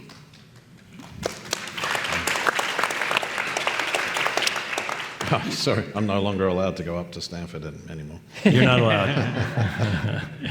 Looking forward, with respect to innovation, what do you think are the major shifts that are facing innovation in general? I think we've got two streams, right? What we consider medtech or medical innovation, valves, things, are going to continue. I think they'll continue a little faster. But it's what you're about to talk about next, which is really interesting to me, which is the access of artificial intelligence and healthcare and how that comes together. I don't know how it's going to work yet. I'm not sure even you guys know how it's going to work yet. But I'm really excited that the ability to identify disease very early. The earlier we identify your disease, the easier it is to treat. And what we don't want is for you to be your degrees to be progressing to a point where you need Chad. Right? We want to stop. We want to put him out of work. I'd like to be out of work. Yeah, we want to put him out of work. And the way to do that, I think, is through some of these really cool tools and technologies that are coming our way. Thanks, Andrew. Dr. Bhamani, AI in healthcare in healthcare in particular, in conversations these days seems to be everywhere. What are you guys doing at Hippocratic AI to deliver value with respect to safe patient care? Yeah. So Zach, first, just thanks for having me today, and it's always great to be back on the El Camino campus. And I think I think everybody feels is what makes El Camino such a special place. I think is the community support and engagement. So it's great to be here. So Hippocratic AI, we started the company now almost 3 years ago with really a mission to build a safety-focused generative AI agents that can actually engage with patients and their families autonomously and really transform kind of how we deliver care. And so before I go into it, I want to just play a clip for everybody. And this is a clip from a real patient call, actually, that was made. The whole call was about 25 minutes. I won't put you through the whole thing. We've condensed it to 2 minutes, but and it's been de-identified and whatnot. So maybe we could just play the clip just to give you a sense of what these agents kind of sound like engaging with the patient. Better healthcare requires behavior change, which is easier when someone really cares. So we made sure our AI is always empathetic. To better understand your own risk factors, I'd like to gather some information about your family history. Do you have any family members who have ever had colon cancer? Yeah. Sorry to hear that. Can you tell me a little bit more about that? Which family member had colon cancer and how old were they when they were diagnosed? My father, he was 91 years old when he passed. I'm so sorry to hear that you lost your dad. I lost both of my parents. I lost both of them. I lost my daughter, too. I'm very sorry to hear that you've lost so many loved ones, including your daughter. That must have been incredibly difficult for you. Can you tell me a little bit more about your daughter? My daughter, I delivered her myself on the couch during the storm, named her after my grandmother. And she was very beautiful, very talented. She loved animals, and she was a very talented artist. Those were her two loves, well, three loves. Her fiance, who died just a couple months before she did. She was 30 years old. I'm so sorry to hear about passing. It sounds like she was an incredibly special person, and I can only imagine how it must be for you to lose her, especially after losing her fiance just a couple of months before her. It's beautiful that you have such fond memories of her, and it's clear how much she loved animals and art. Thank you, Miss Anna. For artificial intelligence, you really are very caring and wonderful, great personality. You're better than a lot of real people. Thank you so much, mister. That means a lot to me. You've been through so much, and it's completely understandable that you're still grieving. I'm not going anywhere, and I'm here to support you for as long as you need. Thank you, Miss Anna. Thank you. Our AI finally gives patients the time to share their deepest feelings and feel heard, and then, when appropriate, ensures completion of clinical objectives. I want to gently steer our conversation back to the reason for my call. You mentioned earlier that your father had colon cancer. I'd like to discuss the importance of colorectal screenings with you. Did you know that even with a family history, screenings can help prevent colon cancer detected at an early stage when it's easier to treat? Yes, ma'am. I think I've waited too long. The fact that you're acknowledging the importance of screenings is a huge step. Now I want to tell you about a simple test that can be done from home to check for colon cancer. It's called a FIT test. Have you heard of it? Great. So that was a call that today is not being made. A patient that had received a text message, a MyChart message, and hadn't gotten her colorectal screening cancer test, but she got it done after that conversation because she had a chance to kind of ask questions and engage and get a lot of her concerns kind of addressed. At Hippocratic, we're working with 50 different health systems and payers. We've made over 10 million calls in the past 18 months. And really our vision is to bring what we call kind of clinical abundance now to the world, which we actually think generative AI is the technology to do that, where we finally can offer patients and their families kind of the time and access that we've just never been able to do in healthcare because of resources. And of course, we set off to be safety focused and to make sure that whatever we built could actually interact autonomously with patients. And across those 10 million calls, we've had no safety issues and have made really impactful calls like the one that you just heard, but also in complex disease management like congestive heart failure, where we've shown improved readmission rates, kind of compliance with medications, with follow-up appointments with primary care gaps as far as hypertension, cholesterol, and just really impactful outcomes that we've seen just by the ability to kind of engage with patients in ways that we've just never been able to access before. So. Makes sense. It's clear to me after hearing your comments what AI can do well in healthcare. Where do you think we need caution?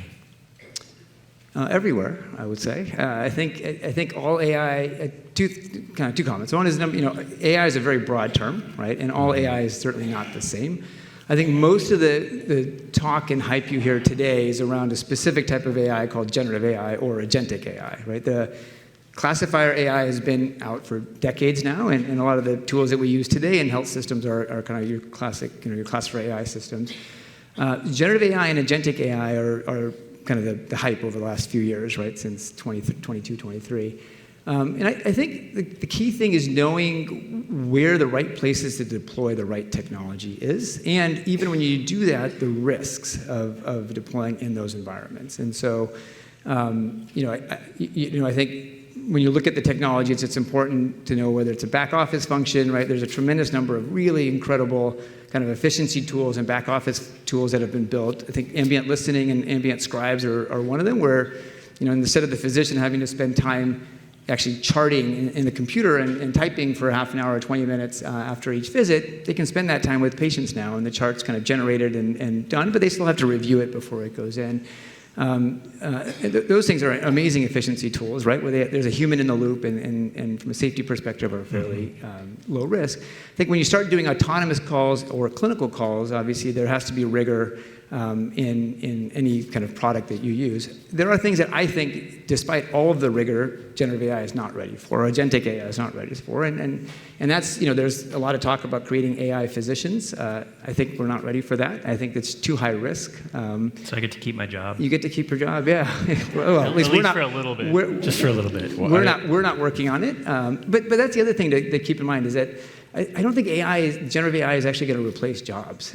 What it's going to do is actually allow the current folks that we have working to affect more patients, right? So and actually expand their reach to the sickest patients as opposed to kind of having to do everyone. So I think there's a lot of concern in healthcare about job loss, but we haven't seen that. And we've made 10 million calls and not one person has lost their job. But what has happened is one person can now take care of 10 times more patients, actually. Mm-hmm. So impact at scale. Yep.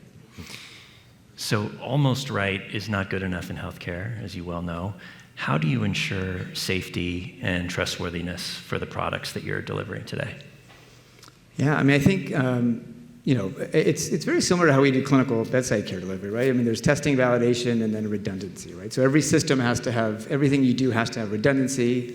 Anything that is patient-facing has to have extensive testing and validation, and the data has to kind of show both pre-production and post that it's clinically safe, right? And so we've built extensive platforms to actually do clinical testing. We have clinicians actually testing the platform before it ever goes out to patients. We have 7,000 nurses in there who are making test calls every day. We've done 600-something thousand test calls. And then we have an incredible amount of redundancy even post-go live to make sure that when we're making these calls in the real world that ultimately the patients are kept safe. And you have to have all the backup systems in place to kind of ensure that. Mm.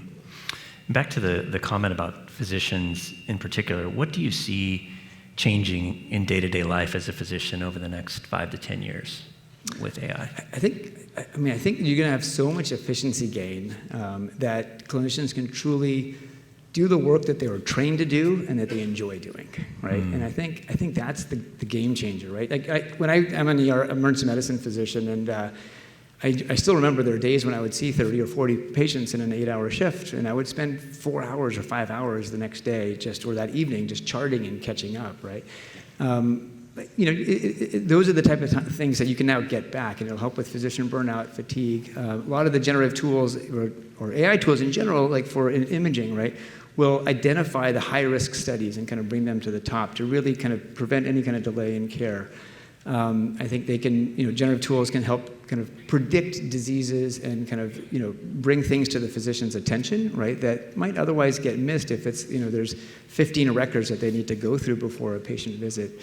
We do intake calls where we'll call a patient and get all the data that the physician needs and just present it to the physician. So you're not spending time going through a 30-question questionnaire. Instead, you can actually, engage with the patient and address the answers. So I think you're going to see a tremendous amount of efficiency tooling, kind of predictive risk prediction, and kind of guidance, but always, for me at least, for the physician, leaving the physicians in the loop as the decision makers. Mm-hmm. That makes sense. Bringing the joy back to being a doctor. I think so. It really can. The electronic medical record has been like this amazing thing for us in the last 30 years, and it's an amazing thing for you guys as patients because you can get on your online and read everybody's notes, but you also notice that it's like a crazy amount of information. Like it's just vomiting like information, and like for us it's hard to deal with. It must be hard for you guys to deal with, and this is where some kind of efficiency tool to to screen through that stuff and get the You most can cut through the important noise a little bit. Oh, there's and so get much what you- garbage. from both the patient side and the clinician side. Mm-hmm.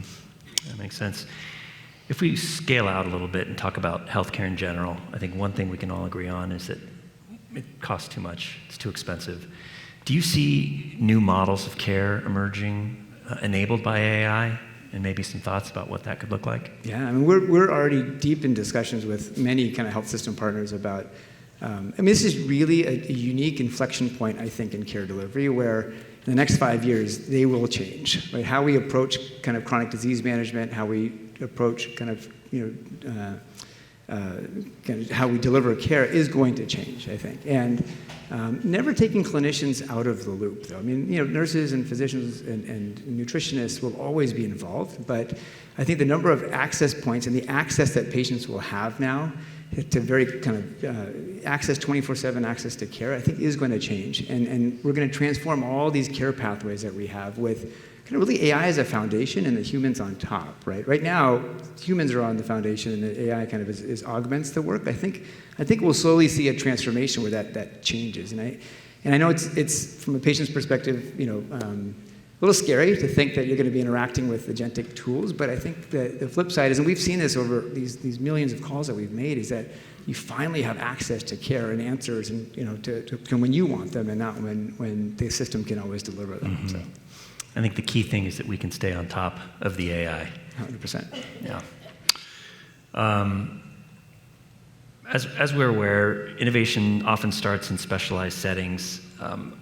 What do you all think about ways to ensure that these advances reach the broader community outside of the academic institutions, a lot of times where they're developed? I'd say, it's got to start from the beginning. You have to appreciate that when you're developing a technology, that's the goal. Right? The goal is to get it all the way through from a specialist center out.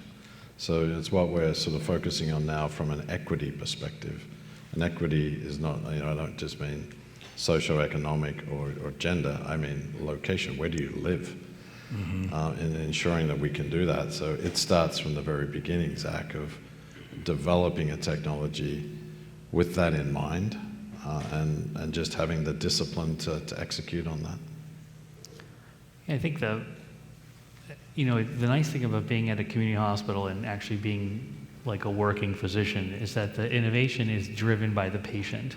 So you see a problem that needs to be fixed because you're seeing patients, and then you can actually like innovate for the patient.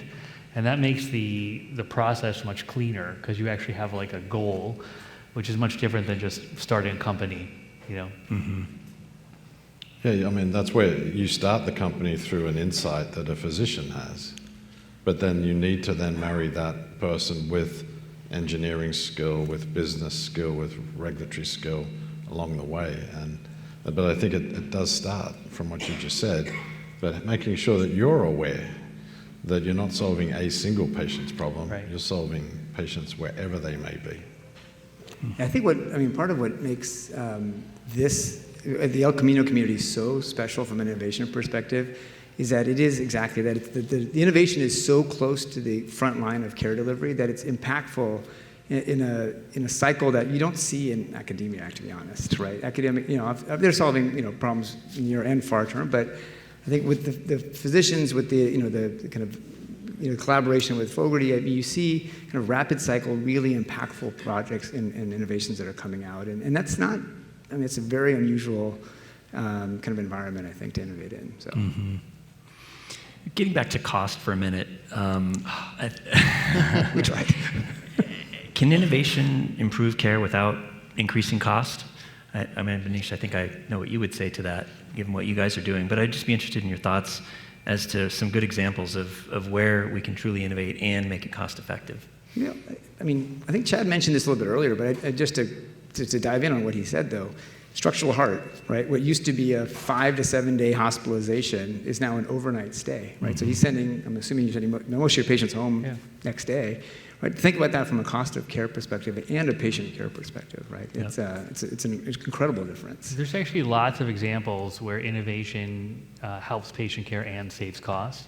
Coronary stenting, which we know saves lives in heart attack care and makes people feel better with angina. We were putting stents in that didn't really need to be put in when stents first came out. And now we have technology to assess whether a lesion is actually severe enough to need a stent without having to go to the cath lab, like you saw HeartFlow, which is another local company developed here, which now can do a CT scan, and we can actually avoid putting the stent in, which actually helps patients avoid complications, hospitalizations, saves money, and improves outcomes with less heart attack and less risk. I also want to, just because we got a wrap, we're getting this sign that you can't see, so keep looking at me. Keep looking at me. That way you can ignore it, right? The one thing I want to put to bed is the cost of innovation, right? The medical technology, what it costs the hospital here is about 6% of their budget. So if we halve the cost of every piece of equipment that we sold you, we save 3% of the overall annual budget of the hospital. It's about 60% in staffing and physician costs and nursing costs. That's where AI has a huge opportunity to reduce that cost. So I think you have to be really careful about equating new innovation with cost. Right? I think you're very right. That's a great example of saying you don't have to spend 5 days in hospital anymore. And we are getting wound up behind you. Okay, all right. The music's starting in the back there. Please join me in thanking our panelists for the insights and comments. I think we have some questions from the audience. Well, wow, you've changed your clothes. I'm back. Yeah, I'm back. I know. You want the headband back? No, I'm just kidding. Okay. Now, you guys answered a lot of the questions we received already, but you did such a fantastic job, especially on that AI topic. But one that's going to help bridge us to our next group, this one, maybe Dr. Ramahan can answer. What is the difference between an interventional cardiologist and an electrophysiologist? It's like plumbers and electricians. So you got your general contractor, right? That's your general cardiologist, and then they call the subcontractor, which is the interventional cardiologist, like me. We're basically plumbers. We're going through your leg or your wrist or your neck to fix things from the inside. And then the heart has a very sophisticated electrical system that makes the heart beat, right? So you think about it, the physiology is just amazing.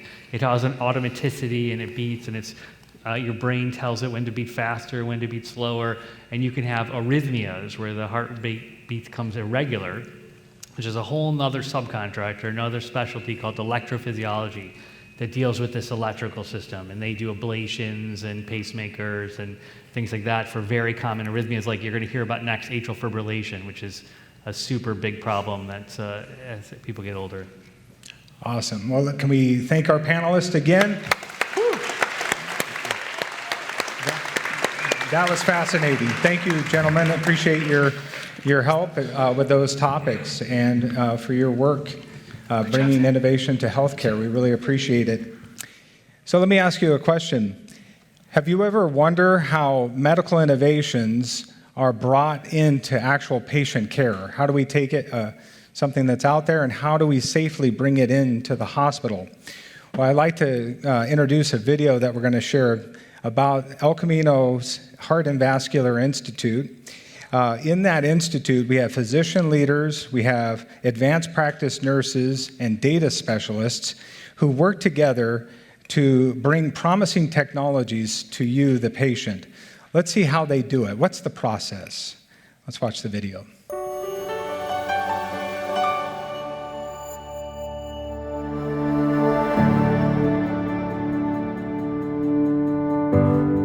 At El Camino Health's Heart and Vascular Institute, innovation isn't a destination, it's a cycle. Guided by clinical leadership, powered by data, and delivered through expert teams, we continuously elevate cardiovascular care for every patient. We start with innovation, introducing new services and quality improvements that transform care and enhance the patient experience. Every change is validated against best practice standards, aligning care with evidence and patient safety. From evidence to everyday practice, our educators and operations leaders turn guidance into action.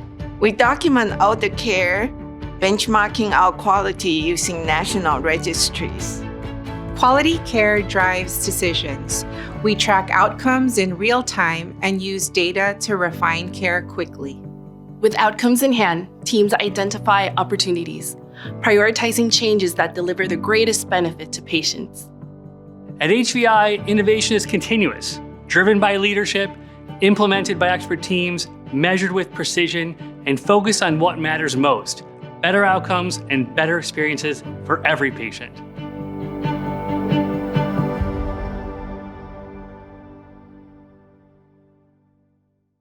I'm so grateful to be able to bring you behind the scenes and show you some of the teammates you probably saw at the event. We have an incredible team of caring physicians, advanced practice nurses, and data specialists, and they bring these life-changing advances to the community. One of the most exciting advancements recently has been in the field of electrophysiology. You know, Dr. Ramahan talked about the electricians. Their field is very fascinating and has been undergoing significant change over the last 10 to 15 years. Recently, there's a new technology called pulse field ablation. It's a breakthrough treatment in the treatment of AFib. So we want to talk to our panel group here about the new technology and also how it was onboarded at El Camino.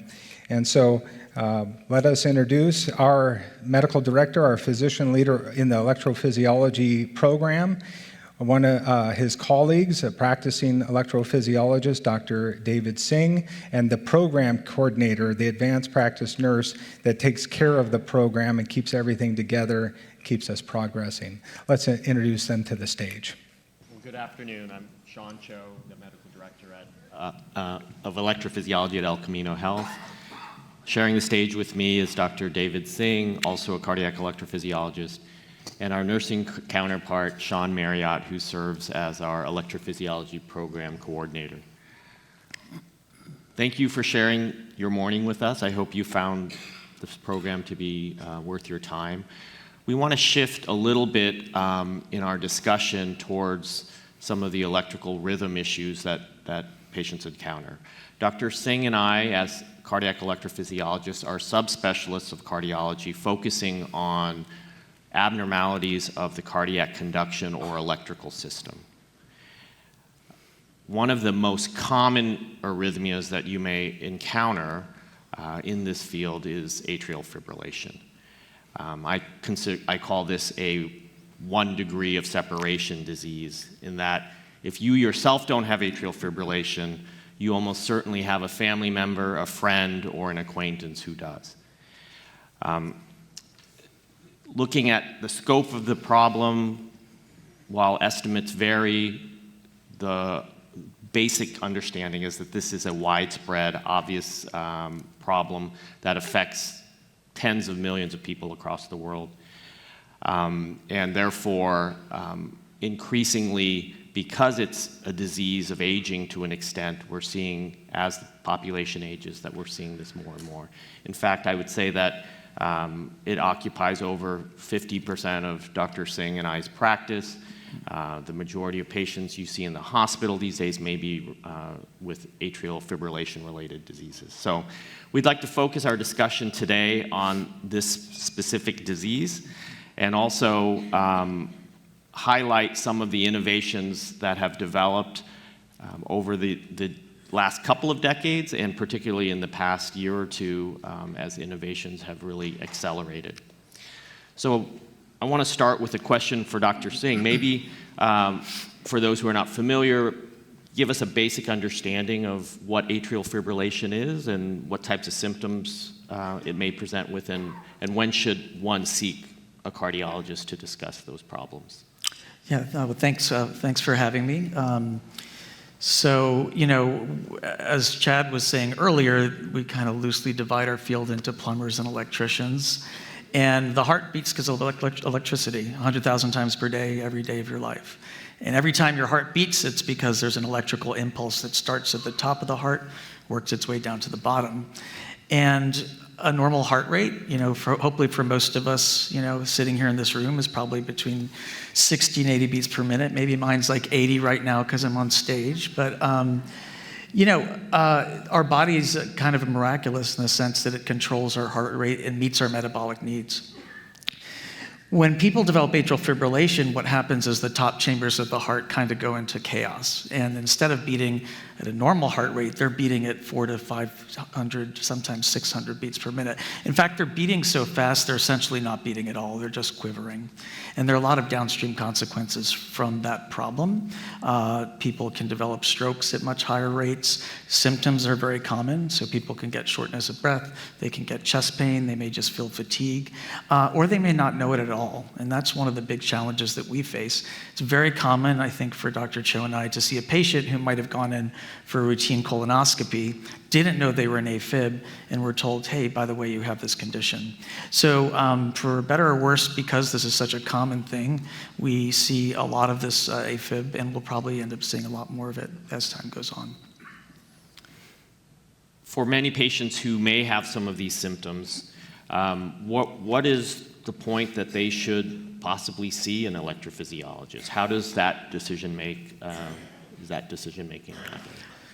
Yeah, I think the main thing I tell patients is just don't ignore it. And doctors are the worst patients, actually. I have to tell my doctor colleagues not to ignore their symptoms, because sometimes we just downplay things. But, look, everybody kind of knows what your baseline is, right? So if you're feeling normal, and then you might notice over the course of a month or weeks, or sometimes it's even more acute, that you're not feeling that great. You might feel more fatigued. You might notice if you're climbing the stairs in your house that it's just a little bit tougher. You might feel your heart racing.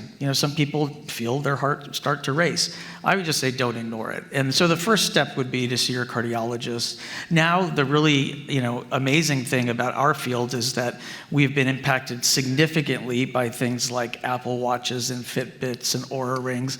I had one patient come in with 4 different rings on each finger the other day, and I was like, this might be overkill.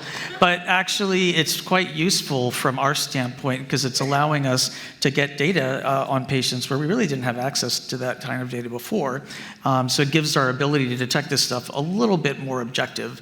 So to answer the question, I think if you just don't feel right, if something feels off, don't ignore it. See your cardiologist and ultimately an electrophysiologist if it's appropriate. I think that's a great point. Your cardiac rhythm is something, obviously, that's been beating from the moment you were born, something we all very used to taking for granted and not really thinking about. When it does start causing notice, that's when you should definitely consider talking first maybe to your primary care, and then through very simple tests, we can identify pretty quickly whether there's an issue here. And these wearables have only accelerated that and have been a real tool in terms of our ability to make these diagnoses. So once you are diagnosed with atrial fibrillation, and perhaps you've seen a cardiologist, maybe even an electrophysiologist, at what point should one consider an advanced strategy such as an ablation, and what exactly does that mean? It's a great question, and I think that's the question that we, as electrophysiologists, really deal with on a daily basis. The central question, if a patient comes to us with AFib, is do we need to do anything about it? And to be honest with you, 20 years ago, 30 years ago, we had very limited options in terms of how to treat AFib. Now, today, there are a whole multitude of different strategies, the most common being ablation, which many of you have heard about. And what's really amazing about being in this space right now is the technology is literally changing from year to year. The central question for anybody with AFib is it damaging your heart? And that's our job to work with you as the patient to make that determination. And do you have symptoms? If you have symptoms and it's affecting your quality of life, then what we want to do is try to restore your heart to a normal rhythm to make you feel better. The third thing, and the third and really important pillar of AFib management, is reducing your risk of stroke. Unfortunately, for some people, their first presenting symptom of AFib can be a massive stroke, and that's always potentially a real disaster. So we want to try and recognize it earlier. But for anybody with atrial fibrillation, one of the things we always focus on is how do we reduce your risk of stroke, because it can be such a devastating consequence from the disease. And after we've addressed those pillars that you've described, and a patient either is not responding to therapy or continues to have symptoms, oftentimes we suggest that an ablation may be an appropriate step. So what exactly is an ablation?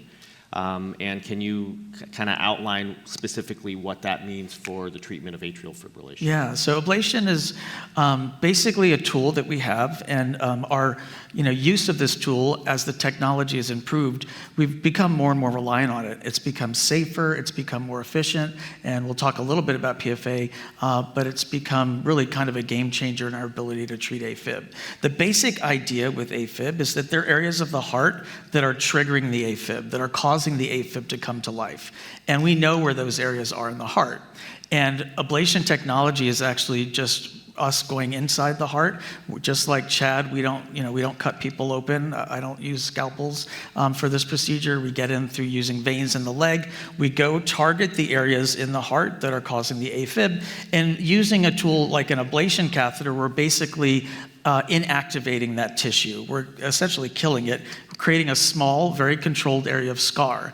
One basic principle in electrophysiology is muscle conducts electricity, scar cannot. So if we target very carefully just the areas that are causing the AFib and inactivate them, the hope is, and usually the result is, that the AFib goes away.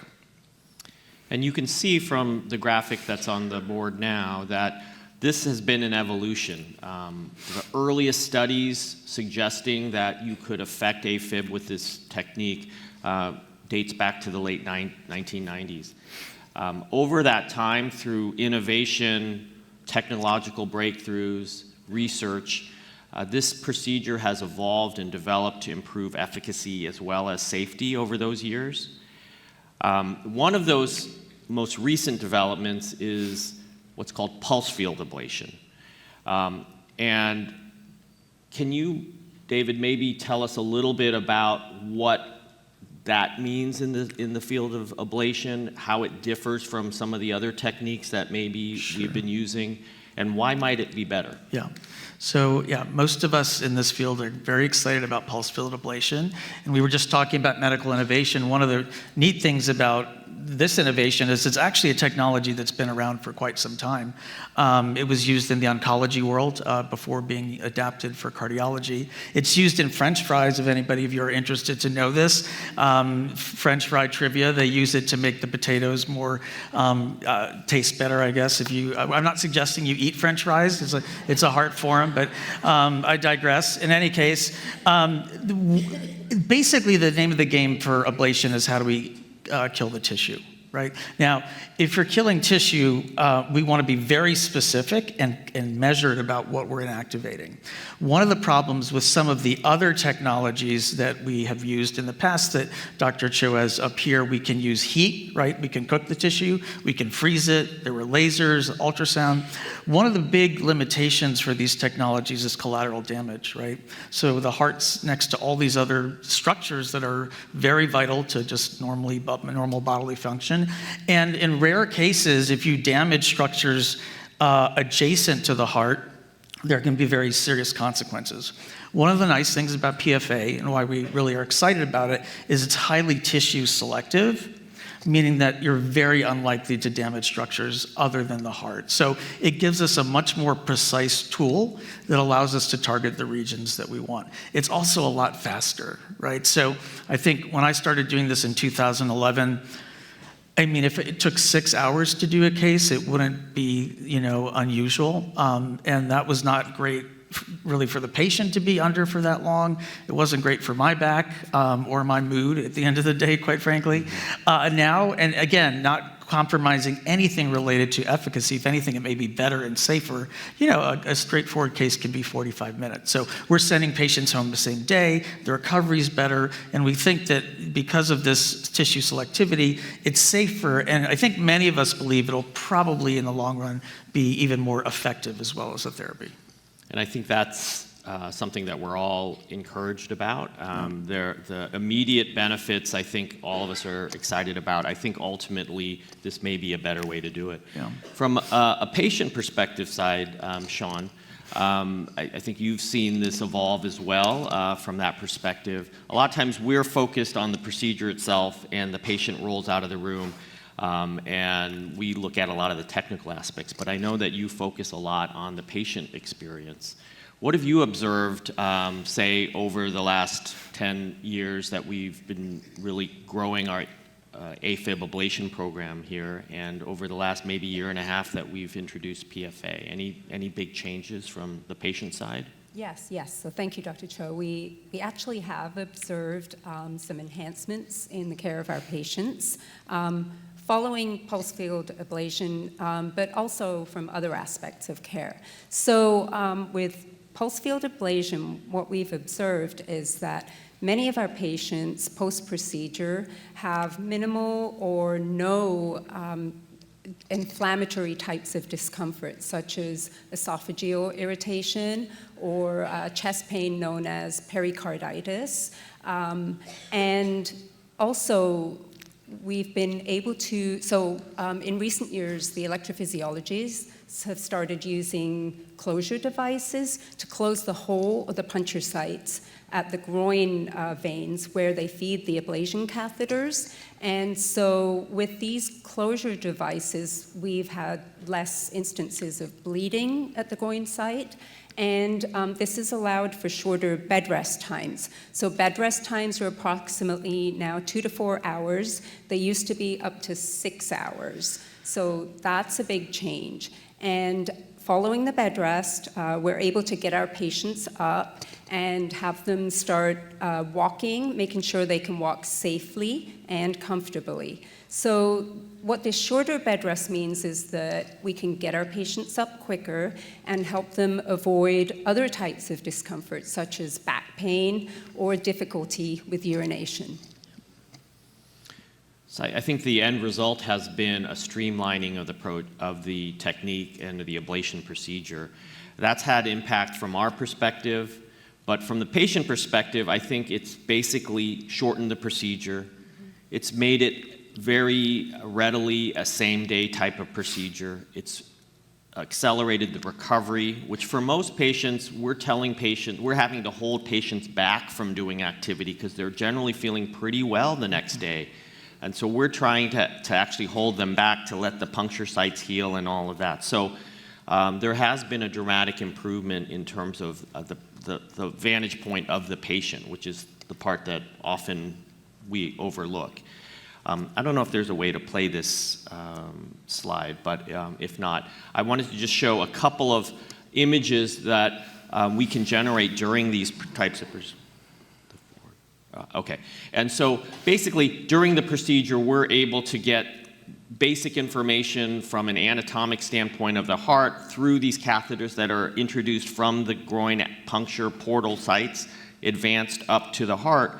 And this allows us to create this model of your heart. In a way, I think of it as a sculptor building a sculpture, in that you're chipping away parts. In this case, we're adding parts, and then gradually this chamber comes into view and the image is created of the heart. And that allows us, the substrate, to target these sites that Dr. Singh was saying that we want to quiet and avoid those electrical stimulations. With this technology, we're able to further minimize the use of fluoroscopy, which has radiation, shortens the procedure, increases our accuracy, and minimizes damage to those collateral structures that Dr. Singh mentioned. After that, we're able to see the end result of that, and what we're seeing is that this is translating into decreased AFib episodes. We hope ultimately, and data is increasingly supporting this, that this also translates into living longer, fewer strokes, and of course, improved quality of life. So I think we're going to stop there. There's a couple of questions, I'm sure, and that was awesome. There. Yeah. Thank you. It's amazing technology, and the team. So we know we are careful not to give specific advice, but someone asked this question, so we'll make it kind of generic. If a person had an AFib ablation about a year ago and it was working, but then now they have to have a follow-up ablation, has there been enough change in the technology within the last year that might make a difference? I guess it would depend on a few factors. Yeah. One, this has been around for a little over a year, so I'd want to know, what was done the first time. But the short answer is yes. I mean, we know that even as good as this technology is, there are a certain percentage of patients that are going to need some what we refer to as touch-up work. So I think, Dr. Cho, our practice is probably pretty similar. We want to get away with one ablation, but for some patients, it does require bringing them back. And if you're going to go to the trouble of doing the ablation and we don't get the result that we want initially, we'll frequently recommend going back. And because it's gotten safer and quicker and more effective, the cost, so to speak, is not such a big deal. Mm-hmm. And we'll usually recommend going back in. So I think it'd be very reasonable to do that. Okay, great. And is there a relationship between sleep apnea and AFib or arrhythmias of the heart? It's a well-known observation that certain comorbid or coexisting health conditions seem to increase one's propensity to develop AFib. In general, the idea is that one does have that genetic hand that you're dealt at birth. That's your genetic makeup. Some of us are more predisposed to some diseases than others, but there are other conditions that definitely modulate your risk for developing atrial fibrillation. These are some of them. Sleep apnea, hypertension are the two of the most common coexisting conditions. That, I always say, along with decades of living, you mix all that together, and for some of us, unfortunately, in your 60s, 70s, typically, will develop atrial fibrillation. But these are all the observations and coexisting conditions that we know can contribute to atrial fibrillation. Sleep apnea is a big one because it's almost ubiquitous, way underdiagnosed, and for that reason, it's often one of the first steps that we recommend once someone is diagnosed with atrial fibrillation. Get that checked out. Okay. Well, thank you very much. Wonderful panel. We're very grateful to have with us today to help us make the best salad for us, Sherry Gaw. Can you explain to us what a balanced salad is and why is it important? Absolutely. So we want to have all of our food groups in our salad. We want a salad that gives us protein, healthy fats, and fiber. That's what's going to help to keep you full and satisfied for at least a couple of hours. Because if you're just eating a big bowl of vegetables, sure, that's healthy, but you're going to be hungry an hour later, right? So we want a salad that's a complete balanced meal that's going to support your heart health, and that's what we're going to do today. Wonderful. That's cool.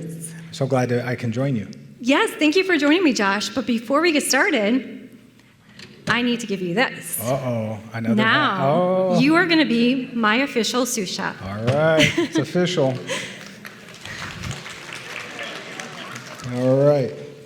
Perfect. Do I have it on right? Okay, all right. I think that's good. All right, let me see. I'm going to try to stay out of the way, honestly, because she knows what she's doing. All right. All right, so does it matter how much greens we use in the salad? Yes. Okay, so the first thing, when we're putting together a salad that's just for ourselves, start with a large 9-inch dinner plate, or you can use a large bowl like this. And the first thing that we're going to do is put some leafy greens either in our bowl or plate. And for most people, we want the more the better. However, for some people, if you are taking a blood thinner like warfarin or the brand name Coumadin, then you want to be consistent with your intake of greens because it can change how the medication works. So make sure you stay consistent with that, but if you're not on the medication, go nuts with the greens, whatever you want. So there's so many different greens that we can choose from. Can we go to the next slide? Yeah. Next slide, I think, Next has slide. the step one. Yeah, so step one, remember, something large leafy. dinner plate, large bowl. Pick some greens. What I have here today are a blend of baby kale, baby Swiss chard, baby spinach. I found this at Trader Joe's. You can find this at basically any grocery store. And it doesn't have to be exactly what I used today. Just use whatever green sounds good to you. And I'm going to add a bunch of this to our bowl. All right. Okay. All right. So what's next? Okay, we got a leafy green. What do you got now? So let's go to the next slide. All right. Ooh, green. So I think that most people do not consider adding a whole grain to their salad, but that's really important. Yeah, that's new to me. I I think I've had salad with it, but I'm not building one with. I don't think of that. Yeah. So how much should you put in a salad of a grain? So we do want to measure that out. Okay, we want to be a little bit more conscious of our portion size of the grain. That's especially important if we have diabetes or blood sugar management issues, or if we're just trying to control our weight. So what I would recommend is after that grain has been cooked, let's measure out between half a cup to a full cup into your individual salad. Okay, now we're all been told to be like obsessed about carbs. Should we be worried that we're going to have a blood sugar spike or anything like that? As long as it's portion controlled, and we want to choose a whole grain because that provides us with not only fiber, but a lot of people don't realize that we're getting a lot of protein in our whole grain too. And both the protein and the fiber work together to slow down your digestion, which is going to also slow down the release of the glucose into the bloodstream, giving us more steady blood sugar numbers versus spikes in our blood sugar. So we want that grain, we just want to measure it out. Good, and it makes you feel full too. Absolutely, it's going to make you feel full and satisfied, so you're not hungry an hour later. Wonderful. Okay, what's step 3? So we have farro today. We don't want to skip putting in our grain. Oh, we got to put the grain in. Sorry. See, I told you. It's okay. She's got to be in charge. Oops, I just dropped. There. I got so it. let me show you what. So I'm using farro today, and this is from the wheat plant, and this is what it looks like. Very similar to brown rice, but it's actually a little bit of a larger grain because it gives us more protein and fiber, so it's more filling and more satisfying. And you can buy this also at Trader Joe's. They have a quick cook farro that only takes 10 minutes to cook. So you cook it just like pasta. You boil the water, you put the grain in, and just cook it for 10 minutes and drain the liquid, and then it's ready to go. So I'm going to go ahead and measure some out and add that to our salad. Okay? If you're getting hungry like me, you're not alone. Okay. All right, so we can go on to step number 3 now. Okay. Which is protein. So protein. Okay. So I want to encourage you to focus on plant sources of protein. Plant proteins are very beneficial for us because they're giving us a lot of fiber, which once again is important for our heart health, helps to fill you up, helps with weight management, helps with so many different things. So the first column there you'll see are different types of plant protein that we could use. And today I have garbanzo beans. Okay. Can we use canned, or is there danger with canned beans? You can absolutely use canned beans. You know what? Canned beans are one of the most affordable and convenient sources of protein out there, so I would highly encourage you using them. However, because they are packed in salt, you do want to drain the liquid that's in that can of beans and then rinse your beans off well. That can reduce the sodium content by about 40%. Wow, okay. Yeah. And you did something special with these beans? I did. Yeah. Okay, so this is completely optional. We can just open up that can of beans, rinse them off, and use them. But I took it a step further, and I roasted the beans because that helps to enhance the taste. It gives a little bit more of a nutty taste and makes them a little crunchy. So it's just a little bit more interesting. So how did you do that? Yeah. Magic or no? Magic.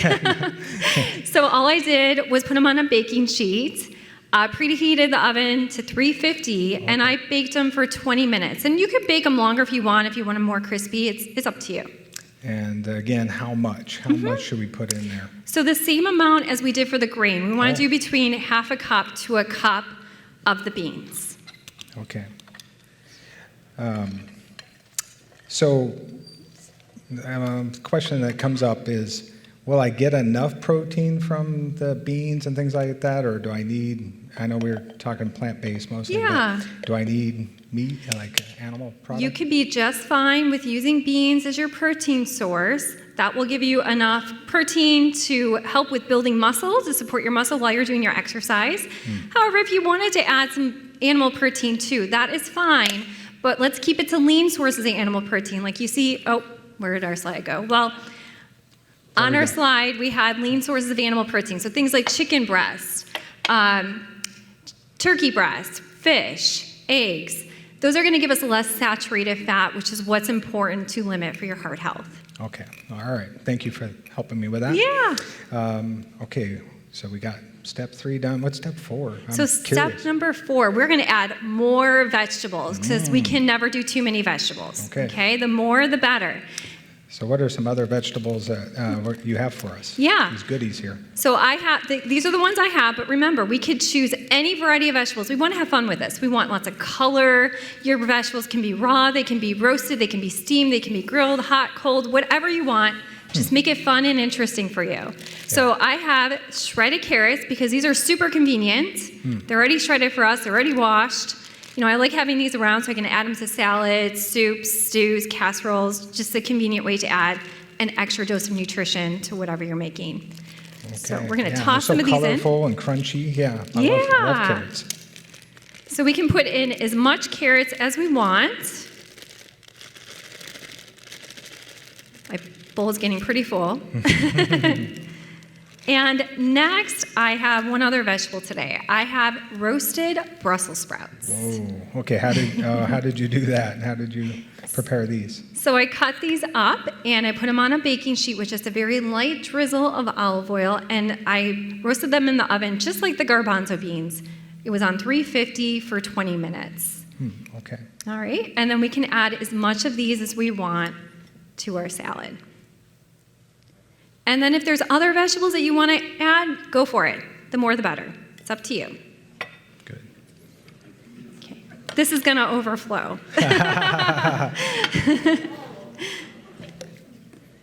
All right. So step number 5, right? Yeah. What's next? Okay, so step number 5, we're going to add some fruits because we want a bit of natural sweetness. We want to get all of our food groups in. You could use fresh fruit, you could use dried fruit. However, if we're using dried fruit, let's choose dried fruit that doesn't have added sugar. That's something we want to limit. Okay. So I have dried cranberries that have no added sugar, and you can find these at Trader Joe's. We do want to be more conscious of our portion size of the dried fruit because dried fruit just naturally is more concentrated in natural sugars. And this is especially important for someone who has diabetes or blood sugar management issues. Yeah, because it's all shrunken, smaller, but it still has a lot of sugar in there, I guess. Huh? Right. Yeah, okay. So be careful. Okay. All right, good. Yeah, so we we're got going some fruit. So if it's dried fruit that you're using, let's add between 1 to 2 tablespoons to our salad. If it's fresh fruit, you can have a more generous portion. Maybe like between half a cup, probably about half a cup for your salad. So let's add some of these in. All right. Okay. All right, Wonderful. so now step 6. Now we have step number 6, where we're going to add a source of whole food healthy fat. Do we have that up there? Oh, perfect. Yep, good. Okay. So whole food sources of healthy fats, that can include nuts, that can be seeds, that can be avocados, that can be olives. So when I specify whole food sources of healthy fat, that's different than oil, which is a more processed form of healthy fats. Oils can be healthy for us too, but we get more nutrition when we choose that whole food because it's giving us the fiber that's naturally there. And a lot of times we get protein too. And remember, those are nutrients that are important for slowing down your digestion, to leaving you more full, and balancing our blood sugars too. Yeah, that's wonderful. All right, now we're going to get to my favorite part. Yes. The dressing, right? Or right. No, I'm getting eager. You know? You're good. Well, I just want to say we are going to add sesame seeds to our salad. Sorry, I got ahead of myself. That's okay, but it's going to be part of our dressing. So you're right. We're gonna move on to the dressing now, and we'll be adding our whole food source of healthy fat there. Oh, okay. So with the dressing, we need to be a little careful, right? Because we can get a little carried away. What advice do you have? Yeah, I think people easily use a lot of dressing in their salad, which can throw in a lot more calories than maybe we intend to take in with a salad.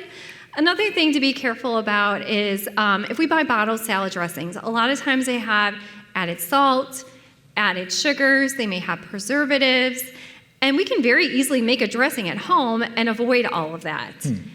It's super simple. Okay.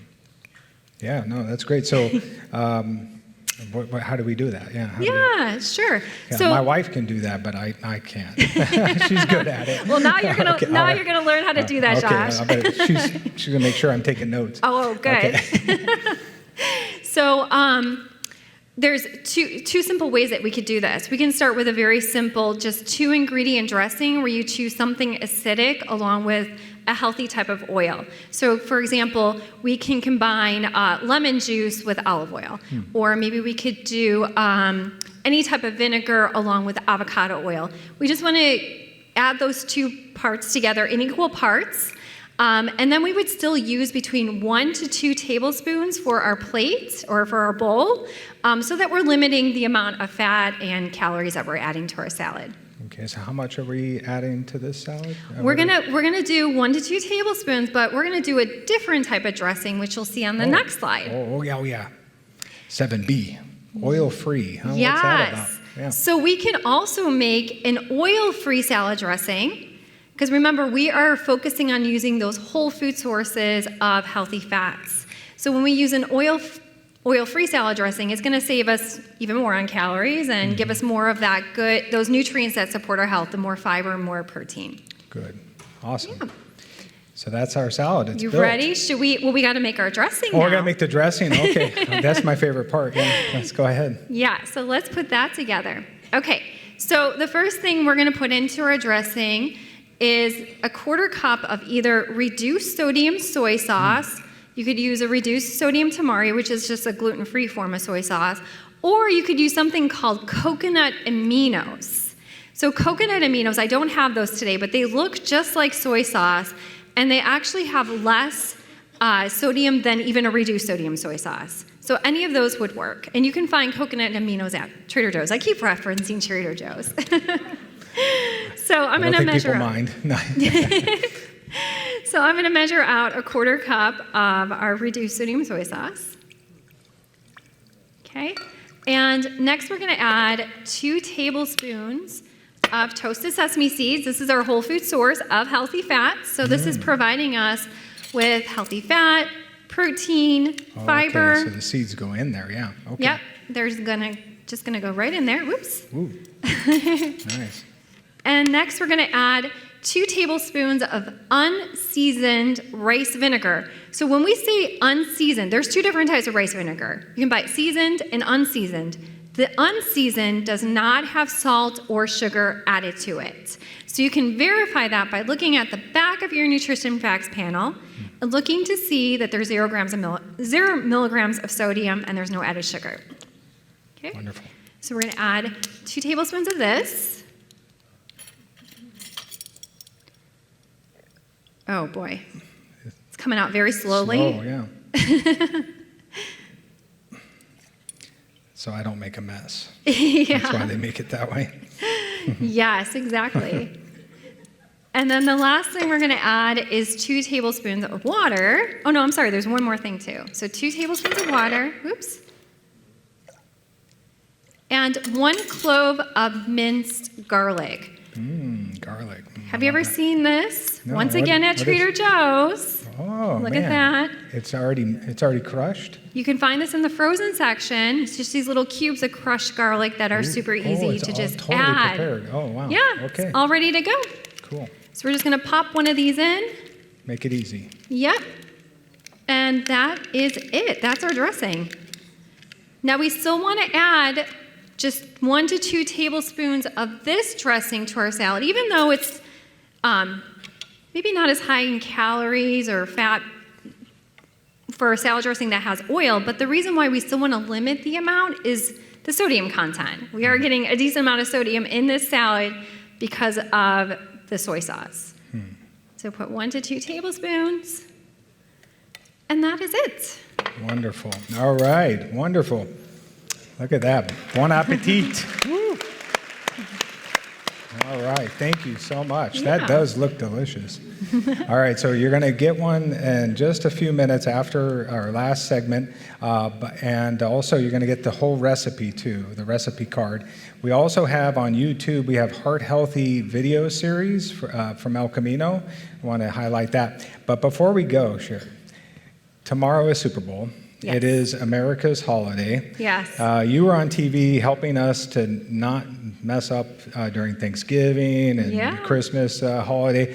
So what should we do so we don't mess ourselves up tomorrow? I put you on the spot. Yeah. No, that's fine. Yeah. Okay. So yeah, anytime we have a big event coming up where there's tons of food around, don't go to that event hungry. Because you know what? You're going to overdo it. You're just going to eat everything that's in sight. Yeah. I would eat a healthy snack before you get there. Something that gives you protein, healthy fats, and fiber. Maybe like yogurt, fruit, and nuts. Bring something healthy to share with everybody. Like maybe some, chopped up veggies with hummus. You can still have a little bit of those more indulgent things, but if we feel, come without being starving before we get there and we have something healthy to share, you're not going to overdo it. Yeah, that's great advice. I mean, I started doing that, and it helps because you do when you're hungry. Mm-hmm. It's like shopping when you're hungry. Not a good idea because you buy the whole store. Yeah. But then if you go to a party and you're hungry, you eat 5 pieces of pizza, and you're feeling terrible later. Mm-hmm. So not a good idea. So thank you for that. Okay. Yeah. Well, wonderful. Thank you so much. Sure. A round of applause for Sherry.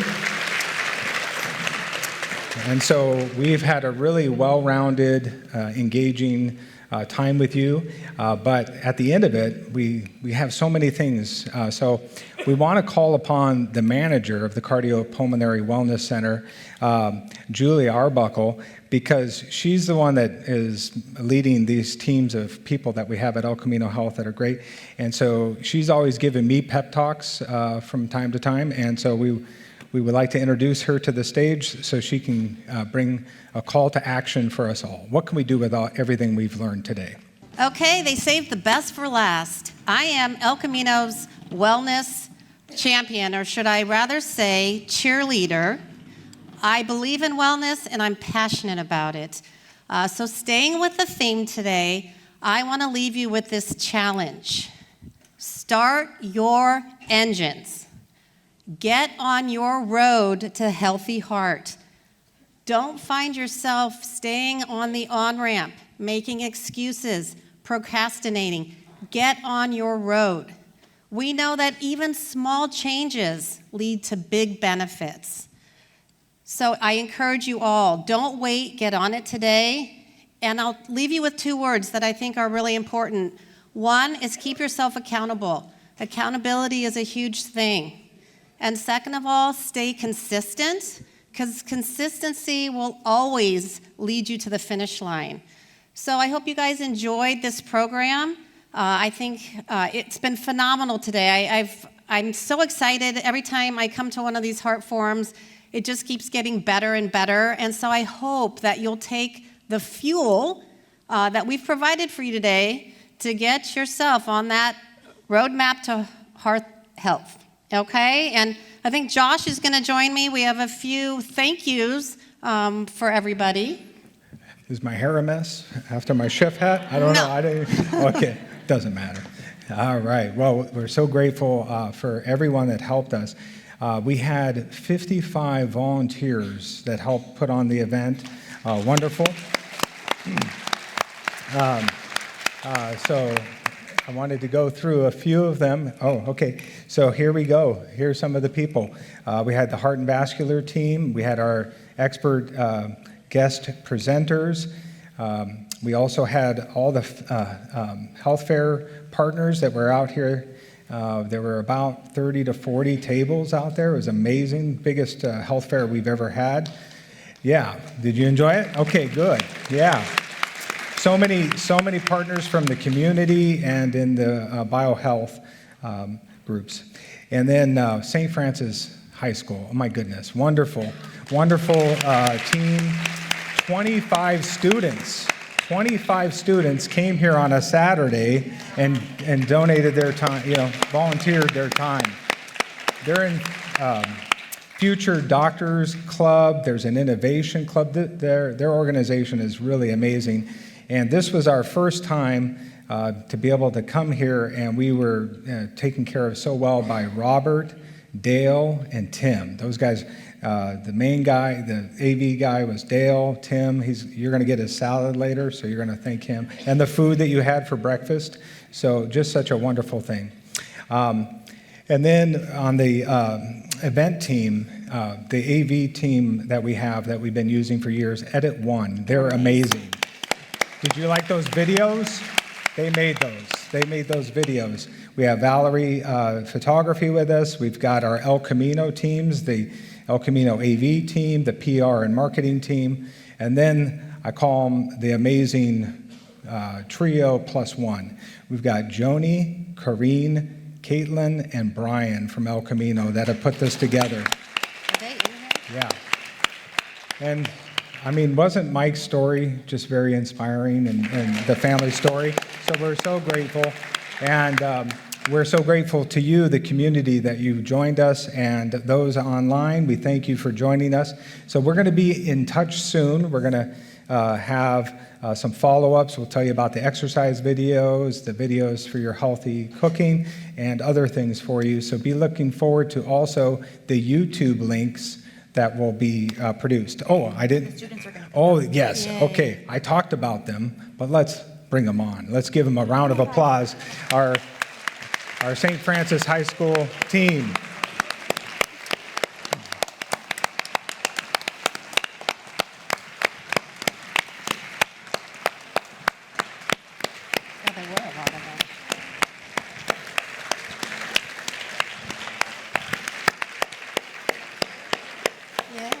Wow, they're filling the stage.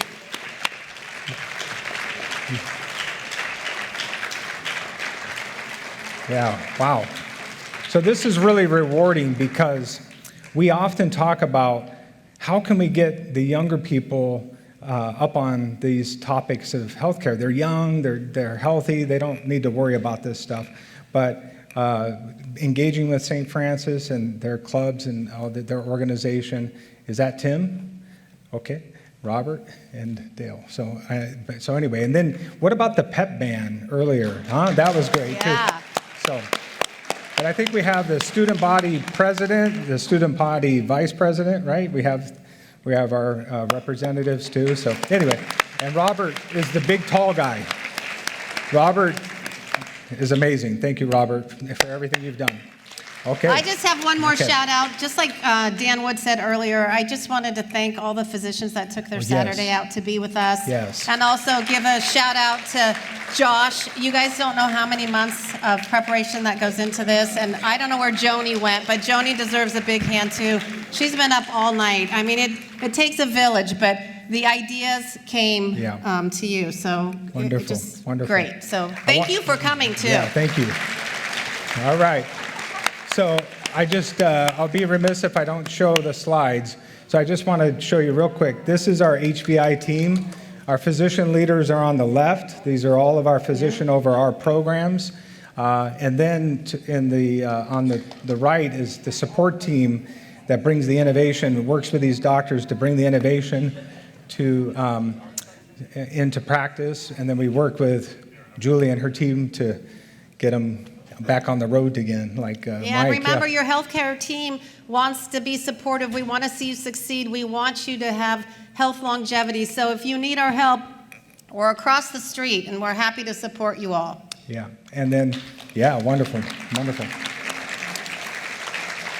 And these were the organizations that joined us today with the health fair, amazing organizations. We give them a round of applause.